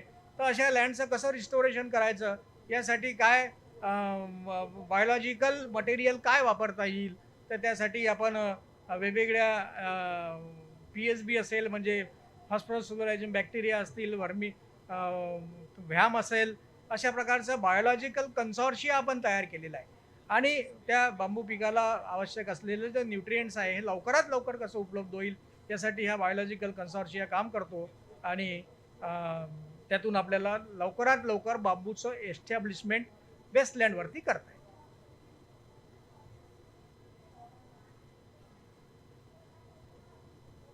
ज्या शेतकरी बंधूंकडे लँड उपलब्ध आहे, मोठ्या प्रमाणात लँड उपलब्ध आहे आणि ते बांबूसाठी लँड स्पेअर करू शकतात, तर त्या ज्यांच्याकडे इरिगेशनच्या सुद्धा सोयी आहेत, तर अशा शेतकरी बंधूंनी जरूर द्यावं. कारण की इरिगेशन जर दिलं तर बांबूचं उत्पन्न हे दुपटीनं वाढते, हे आपल्या संशोधनातून लक्षात आलेलं आहे. वेस्टलँडवरती एस्टॅब्लिश झालेले बांबूचं प्लांटेशन आहे. इंटरक्रॉपिंग, ज्या ठिकाणी ट्रीज आणि बांबूचं कॉम्बिनेशन आपण बघतात. बांबूला इरिगेशनचं शेड्यूल आपण केलेलं आहे. 1 ते 3 वर्षामध्ये किती इरिगेशन द्यायचं, 4 ते 6 वर्षामध्ये. अर्थात काही बांबूच्या अशा जाती आहेत की त्यांना पाण्याची कमीत कमी आवश्यकता आहे, परंतु काही इरिगेशनला जास्तीत जास्त रिस्पॉन्स देणाऱ्या अशा सुद्धा बांबूच्या जाती आहेत की जर इरिगेशन दिलं तर उत्पन्न आपल्याला दुपटीने डबल करता येते. आणि एकंदर जेव्हा मोठे उद्योग आपल्याकडे येतील तेव्हा आपल्याला त्यांची गरज पूर्ण करण्यासाठी मोठ्या प्रमाणामध्ये बांबूचं उत्पादन वाढवणं आवश्यक राहणार आहे. आपण जे आज मोठ्या उद्योगांची कल्पना करतो आहोत की त्यामध्ये पॉवर प्लांट असेल, टेक्स्टाईल इंडस्ट्रीज असतील किंवा इथेनॉलच्या इंडस्ट्रीज असतील किंवा पार्टिकल बोर्ड्स किंवा प्लायवूडच्या इंडस्ट्रीज असतील, तर त्यावेळेला आपल्याला खूप मोठ्या प्रमाणामध्ये बांबूची आवश्यकता पडणार आहे. प्रोडक्शन आपल्याला वाढवावं लागणार आहे आणि ते प्रोडक्शन वाढीसाठी विद्यापीठाने डेव्हलप केलेलं हे जे तंत्रज्ञान आहे हे नक्कीच उपयोगी पडणार आहे. फर्टिलायझर डोजेस आपण स्टँडर्डाईज केलेले आहेत. या फर्टिलायझर डोजेसच्या वापरातून आपल्याला 30% बांबूची प्रॉडक्टिव्हिटी वाढवता येते. बांबूच्या वेगवेगळ्या पेस्ट, इन्सेक्ट आणि पेस्टचा सुद्धा आपण स्टडी करतो. आपल्याकडे एंटॉमॉलॉजी डिव्हिजन्स आहे ॲग्रिकल्चरचं, आपल्याकडे पॅथॉलॉजी डिव्हिजन्स आहे ॲग्रिकल्चरचं. तिथले आमचे शास्त्रज्ञ आमच्यासोबत जोडलेले असतात आणि आपण त्या पिकांवरती येणारं काय पेस्ट आहे, जसं लीफ रोलर, ही सगळ्यात सिरियस पेस्ट दिसत आहे की जसा पावसाळा सुरुवात होतो, ह्युमिडिटी वाढलेली असते, टेम्परेचरही बऱ्यापैकी असते, तेव्हा मोठ्या प्रमाणामध्ये ही पेस्ट बांबूवरती अटॅक करते आणि बांबूला येणाऱ्या नवीन ज्या फांद्या असतात त्याच्या सगळ्यात शेवटी जे कोवळं लीफ असते त्याला रोल करते, म्हणून त्याला आपण रोलर म्हणतो आणि त्या बांबूची पुढे वाढ होऊ देत नाहीये. आणि आपण अभ्यास केला की अशा पद्धतीनं या पेस्टचा जर अटॅक झाला तर आपल्याला बांबूची प्रॉडक्टिव्हिटी 30% कमी होते. तर ह्या सगळ्या गोष्टींचा सुद्धा आपल्याकडे अभ्यास होतो.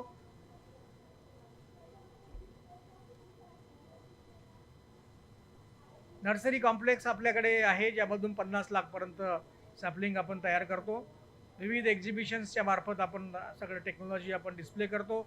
आज या ठिकाणी ये 73 स्टॉलवरती आपल्या विद्यापीठाच्या आणि ह्या बांबूच्या संबंधातल्या टेक्नॉलॉजी आपण डिस्प्ले केलेल्या आहेत. ट्रेनिंग्ज आपण देत असतो. मागच्या वर्षी आम्ही बांबू मित्र प्रशिक्षण म्हणून 6 ट्रेनिंग्ज आयोजित केल्या होत्या आणि संपूर्ण महाराष्ट्रातील पार्टिसिपंट्स त्या ट्रेनिंगला 3-3 दिवसाचे आपण प्रशिक्षण घेतले आणि जवळजवळ 200च्या वर बांबू मित्र प्रशिक्षित हे आपल्या ट्रेनिंगमधून तयार झालेले आहेत. शहरामध्ये आमचं सेंटर असल्यामुळे विद्यार्थी आणि त्यांचे पालक आणि शेतकरी यांच्या नेहमी भेटी होत असतात. लिटरेचर आपल्या केंद्राने चांगल्यापैकी लिटरेचर डेव्हलप केलेलं आहे. हे विशेषतः वनशेतीसाठी आणि बांबू शेतीसाठी उपयुक्त अशा प्रकारचं लिटरेचर आहे. मागच्या वर्षी आपण बांबू मित्र प्रशिक्षण मॅन्युअल एक तयार केलेलं आहे. सुधीर भाऊंनी ॲप्रिशिएट केलेलं आहे आपल्या स्टॉलला भेट देऊन.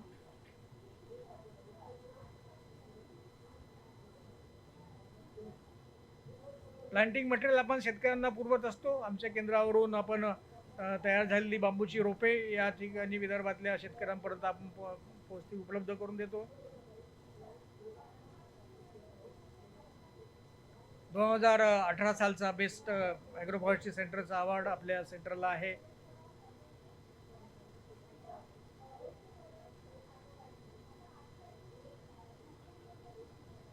तर अशा पद्धतीनं या विशेषतः विदर्भातल्या, मराठवाड्यातल्या आणि छत्तीसगड या मध्य प्रदेश या भागामध्ये वनशेती आणि एकंदर बांबूच्या संबंधामधल्या ज्या शेतकऱ्यांच्या सूचना असतात, त्यांच्या अडचणी असतात, त्या सोडवण्याचं काम आपल्या केंद्रामार्फत केल्या जाते. आणि ICARमध्ये एक बेस्ट ॲग्रोफॉरेस्ट्री सेंटर म्हणून आपल्या सेंटरला नावाजलेलं आहे. अनेक अधिकारी आणि शेतकरी बंधू, एंटरप्रेनर्स यांच्या भेटी आपल्या केंद्राला होत असतात आणि शेतकऱ्यांसाठी जास्तीत जास्त काम करण्याचं मानस आपल्या केंद्रामार्फत आहे. एवढं बोलून मी या ठिकाणी थांबतो. या ठिकाणी आयोजकांनी मला 2 शब्द बोलण्याची आणि विद्यापीठाचं तंत्रज्ञान आपल्यासमोर मांडण्याची जी मुभा दिली त्याबद्दल त्यांचं आभार मानतो. धन्यवाद. धन्यवाद सर. या ठिकाणी अतिशय उत्कृष्ट अशा सादरीकरणातून डॉक्टर विजय इलोरकर सरांनी आपल्याला बांबू लागवड आणि त्याच्या विविध जाती याविषयी शास्त्रीय माहिती दिलेली आहे. आजच्या या दुपारच्या सत्रामध्ये बांबू लागवड आणि उत्पादनाच्या विविध संधी यावर सर्व तज्ज्ञ मंडळींकडून आपल्याला मार्गदर्शन मिळालेले आहे. तरी या ठिकाणी उपस्थित असलेल्या शेतकरी श्रोत्यांमधून कुणाला काही शंका असल्यास किंवा काही प्रश्न असल्यास कृपया आपण आपला हात वरती करून या ठिकाणी तज्ज्ञ मंडळींकडून आपल्या प्रश्नांचे निराकरण करून घेऊ शकता. कुणाला काही प्रश्न असल्यास हात वरती करावे प्लीज.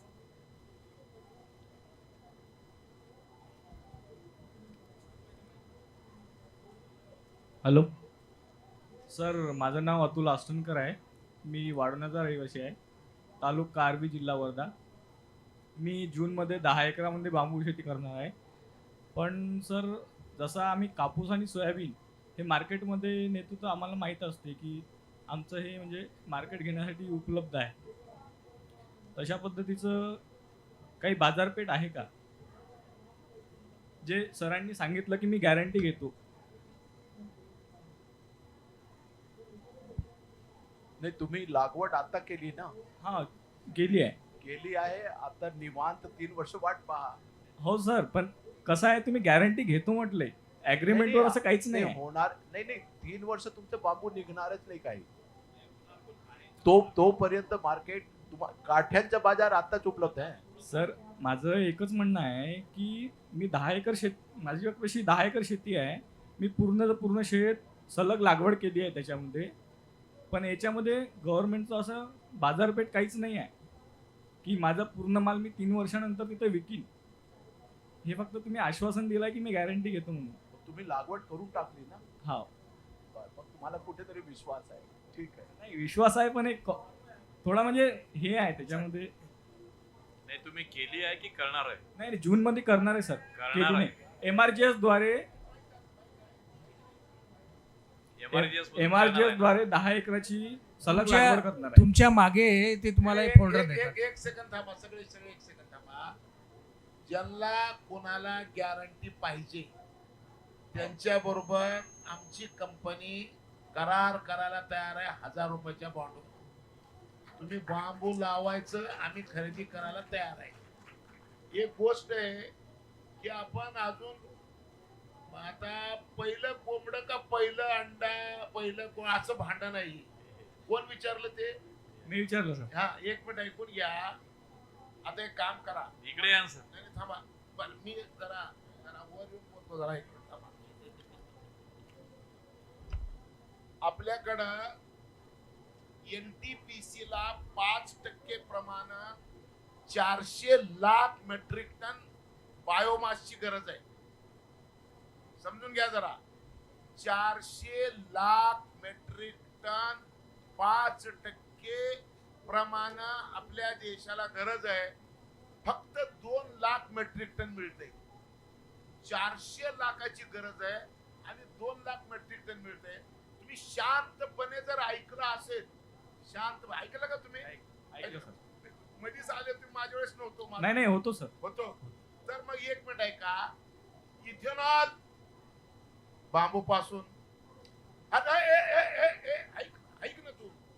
वितंडवाद दिवसभर घातलं तरी चालतं. मी काय बोललो रे? मागणी आणि पुरवठ्याचा सिद्धांत जर तुला कळत असेल तर मी काय सांगितलं, एका बाजूला इथेनॉल बांबू पासून बनवायचंय, विजेला हे करायचंय. हा, तू एक विचारू शकतो, घेणार काय हे म्हणण्यापेक्षा MSP देऊ शकतो का असं विचारतो. आणि MSP ची जर भाषा होणार असेल तर बल्लारशा पेपर मिल आणि बांबू बोर्ड यांचं करार आहे 5100 रुपये टनाने आम्ही बांबू घ्यायला तयार आहे. म्हणजे MSP आहे. ती जर तुला मिळत नसेल तर तू पुढचं बोलायचं. घेणार म्हणा, आता तुला बॉन्डवर लिहून देतो म्हणलो, त्याच्यावर विश्वास नाही. MSP त्याच्यावर विश्वास नाही, मग तू लावू नको. काय सांगितलं तुला मी इकडे 400 लाख मेट्रिक टनची डिमांड असताना 2 लाख मेट्रिक टन मिळते हे सांगितलं. मान्य आहे का तुला? नंबर 2, इथेनॉल जो प्रकल्प जगातलं पहिलं सुरू झालं सांगितलं का तुला? 2, जमिनीतलं इथेनॉल म्हणजे पेट्रोल डिझेल वापरायचं नाही असं होणार आहे का नाही? होणार आहे. मग कोल बेस्ड थर्मल जगातले सगळे बंद होणार आहेत. आणि मग नरेंद्र मोदीने सांगितलं की मेरा किसान अब तक अन्नदाता था, अब ऊर्जादाता बन रहे. हे खरं आहे का? म्हणजे ऊर्जा ही आता शेतीतून बनवणार आहे. हे खरं आहे का? एवढे सगळ्या गोष्टी समोर असताना माझं घेणार का? तुझ्या प्रश्नाला पृथ्वीवर देव सुद्धा उत्तर देऊ शकत नाही. आणि दुसरी गोष्ट सर, त्या मी काय म्हणलं ऐकून घे. तुझ्या प्रश्नाला उत्तर परमेश्वर सुद्धा देऊ शकत नाही. आम्ही तर लई बारके बारके लोक आहे. आणि दुसरा प्रश्न आहे माझा, हा, ते व्हाईट शर्ट घालून ते सर जाऊ दे रे, प्रश्न विचार. त्यांच्यासोबत आहे. अरे प्रश्न विचार. MRGS द्वारे ज्या केसेस चालू आहे आता बांबूच्या, त्याच्यामध्ये बांबूच्या केसेस करून राहिले लोक, पण त्याचे जे नॉलेज आहे, समजून घ्या आता आमच्या इकडे जाधव साहेब आहे, त्याच्या मार्गदर्शन देणारे, त्यांना जर विचारलं त्यांना स्वतःला नॉलेज नाही आहे त्या गोष्टीचं. पंचायत समितीचं मी पंचायत समिती तुला जिथं जिथं प्रश्न पडला तिथं फोन नंबर लिहून घे माझं, मी त्यांना नीट करतो. बस. आपण अरे काय- विद्यापीठामार्फत तुमचे जे सगळे कृषी सहाय्यक आहेत त्या कृषी सहाय्यकांसाठी वर्कशॉप घेतलेले आहे. तर तुम्ही वर्ध्यासाठी वर्कशॉप घेतलेला आहे, तुमच्या यवतमाळसाठी वर्कशॉप घेतलेला आहे. तुमच्यासाठी नाही, कृषी सहाय्यक जे तुमच्यापर्यंत पोहोचतात त्या सगळ्या कृषी सहाय्यकांसाठी आपण वर्कशॉप केलेले आहेत. नागपूरसाठी केलेला आहे, वर्ध्यासाठी केलेला आहे, गोंदियासाठी केलेला आहे, यवतमाळसाठी केलेला आहे, अमरावतीसाठी केलेला आहे. तर तुमच्या गावाचा जो कृषी सहाय्यक असेल त्याला पहिल्यांदा भेटा. तुमच्यापर्यंत पोहोचणारा पहिला माणूस तो आहे आणि त्याच्या मार्फत अडचणी त्याच्याकडे आमचा नंबर आहे. तुमच्याकडे जे नसेल पण त्याच्याकडे आमचा नंबर आहे, साहेबांचा नंबर असेल. ते जाऊ दे, ग्रामसेवक, तलाठी आणि कृषी सहाय्यक आणि सामाजिक वनीकरणाचं या 4 लोकांकडे जायचं आणि 4ही जर नाही म्हणले ना तर मग आम्हाला आमच्याकडे यायचं. ठीक आहे, नवीन आहे बाबा हे, एवढा त्रास तर होणारच आहे. आणि तुझ्या जिल्ह्यामध्ये, वर्धा जिल्ह्यामध्ये आष्टी नावाचा तालुका आहे. त्या आष्टी तालुक्यामध्ये मानेकर नावाचे शेतकरी आहेत. 83 वर्षाचे आहेत, 83 वर्षाचे.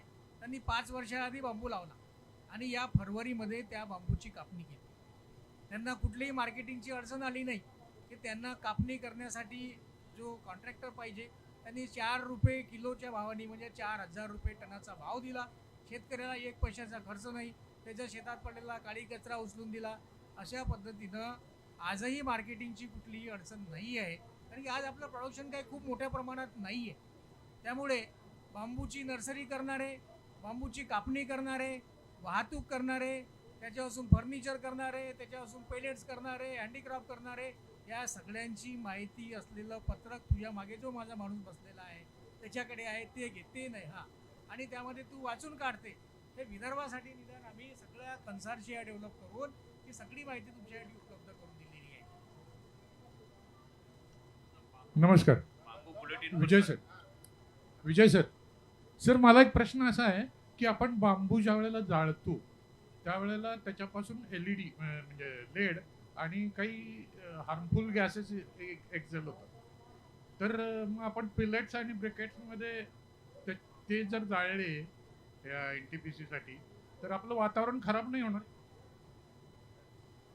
आपण जेव्हा त्याला पेलेट्सच्या माध्यमातून जाळतो तेव्हा ते नॉन स्मोकिंग चुल्यामध्ये जाळतो. किंवा आपल्याला तिथे पॉवर प्लांटमध्ये जाळायचं असेल तर तिथे टर्बाईन राहते त्यामध्ये जाळतो आणि त्या ठिकाणी त्यावेळेला ते लेड आणि ह्याचं पोल्युशन कंट्रोलचे सगळे नॉर्म त्यांनी फॉलो केलेले असतात. त्यामध्ये जे पार्टिक्युलेट मॅटर्स असतात ते त्या स्मोक मध्ये खाली पडतात, त्याचं डिस्पोजल ते सेफली करतात. त्यामुळे हा धोका आपल्याला जिथे उघड्यावरती आपण बांबू जाळत असू शेतामध्ये तर जो आज पराळीचा प्रश्न झाला आणि त्यामध्ये दिल्लीचं वातावरण खराब झालं तो प्रश्न उघड्यावरती जाळत आहे. परंतु त्याला एक कंट्रोल मीडियाने नॉन स्मोकिंग चुल्यामध्ये जर जाळलं तर हा प्रॉब्लेम येत नाही. Okay, thank you sir. Hello sir. MREGS ची योजना आहे सर, ती 5 एकर पर्यंतच आहे सर. त्याच्यामुळे 5 एकरच्या आतील शेतकऱ्यांना त्याचा लाभ मिळतो सर. ज्यांच्याजवळ 5 एकरच्या वस्तू जमीन आहे त्यांना याचा काही फायदा नाही आहे सर. आणि तो मोठा शेतकरी आहे सर, थोडासा 5, 7, 8 एकरचा आहे, तोच शेतकरी सर थोडा 2-3 एकर याच्यामध्ये गुंतू शकतो सर. 5 एकरचा शेतकरी तर सर तो आपला सोयाबीन वगैरे याच्यामध्येच आहे सर. तर ह्या योजनेचा फायदा नेमका कसा काय सर त्याचा? बांबू मिशन मधून आता 10 हेक्टर पर्यंतच्या शेतकऱ्याला ही मदत कशी देता येईल याचा विचार चालू आहे आणि ते लवकरच निर्णय होणार आहे. MREGS आत्मा काय की लहान शेतकऱ्यांना मदत करायची. त्यांचं टार्गेट 2 आहे. त्यांची इच्छा असून सुद्धा त्यांनी 2.1 गुंठा जरी वर असेल तर ते काही देऊ शकत नाही. म्हणून ह्यांच्याकडून हे घ्या, अजून बाकीच्याकडून ते घ्या आणि तुमच्यासाठी लवकरच थांबा, जरा महिना 2 महिने थांबा. या सीझन मध्ये 25 एकर पर्यंत बांबू लागवडीला हे MREGS मधून जेवढे पैसे मिळतात तेवढेच मिळतील अशी सोय करू आपण. ठीक आहे.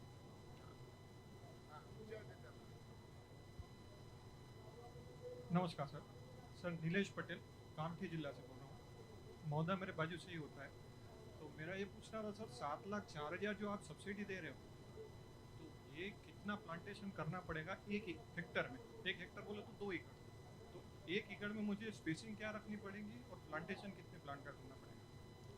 स्पेसिंग 3x3, 4x4, 5x5, 3 है, लेकिन तुमको 3x3 को अगर करना पड़े 3x3 मीटर अगर करोगे तो ही हम बोल रहे उतने मिलेंगे। 7,04,000 हाँ पर हेक्टर, आओ मतलब 2 एकड़ हुआ। आओ तो 3x3 मीटर 10x10 फीट में कितने प्लांट बैठेंगे? 1100 एक हेक्टर, एक हेक्टर में मतलब एकड़ में 500 हुआ। ठीक, थैंक यू। ठीक है, ओके। सज्जन आहे ते. शेवटचा प्रश्न संयोजक कोण आहे? संपवा खेळ. हॅलो, मी फिरोज सय्यद, नागपूर सर. मला हे विचारायचं आहे, कमर्शियल बेस जे आहेत ते कोणती व्हेरायटी म्हणजे प्रॉफिटेबल राहील ते विचारायचं होतं. आणि पेपर पल्पसाठी तुम्ही सांगितलं नंदकुमार सरांनी, तर त्यासाठी कोणती व्हेरायटी राहील? एक गोष्ट लक्षात ठेवायचं, ऐकलं का? कपड्याला वेगळं, बासरीला वेगळं, फिश रॉडला वेगळं, जसं उपयोग तशी जात आहे. ठीक आहे. 1642 जाती आहेत. आता तेच विचारलं अरे मी. बाबा, ते- कमर्शियल अरे, अरे, नाही नाही अरे अरे मी तेच विचारलं. मा- अरे ऐक ना, उत्तर दिलं मी शेतकरी अरे आहे. मी मा- पण माझी मी गोष्ट का तर खाती ऐका. काय का? ऐक ना. अरे ऐक ना बाबा, जर नीट ऐक. दोन मिनिट थांब ना तू. तुला सरळ नाही. सांगितलं मी. नाही, तुम्ही अरे बाबा, मी दुसऱ्या का- साईडला घेऊन चाललाय. ए नाही रे, नाही रे, तुला समज नाही गेलं. ऐक. हा, 16 मी तर शेतकरी अरे आहे सर, मला समजलं. 1642 जाती आहेत. हा हा. बांबूच्या जगात 1642 जाती आहेत. उपयोग बदलला की जात बदलते. ठीक आहे. आम्ही सगळ्या गोष्टी घेऊन खेळ करू शकत नाही. चायनानी एकच जात आणली, एकाच जातीवर काम केलं, म्हणून मशीन बी एक, जात बी एक, सगळे उपयोग आले. मग सगळ्या जातीचा विचार नाही करायचा. आपल्याकडे फक्त ती 4 जातीचा उपयोग आपण ठरवलेला आहे सरकार म्हणून. तू काही ठरवशील सरकार म्हणून. प्रत्येक जातीला वेगळी मशीन लागते, प्रत्येक जातीचे वेगळे गुणधर्म आहेत. 1600 मशीन तयार करावे लागतील, 1600 उपयोग तयार करावे लागेल. त्या भानगडीत जाण्यापेक्षा आपण फक्त 4 जाती निवडलेल्या आहेत आणि त्या 4 जातीपैकी बलकोवा, टुलडा, मानवेल आणि मानगा 4च जाती लावायच्या बापू. ऐकलं का? 4 जाती लावायच्या. 4 इथं त्याला काम मिळेल, धंदा मिळेल. एवढ्या जाती जास्त वाढल्या की त्याला मशिनरी वगैरे वगैरे ते लय मोठ्या भानगडीत आम्हाला कळतंय. नाही, आम्ही गरीब शेतकरी सर, आम्ही कुठे लावणार मशीन वगैरे?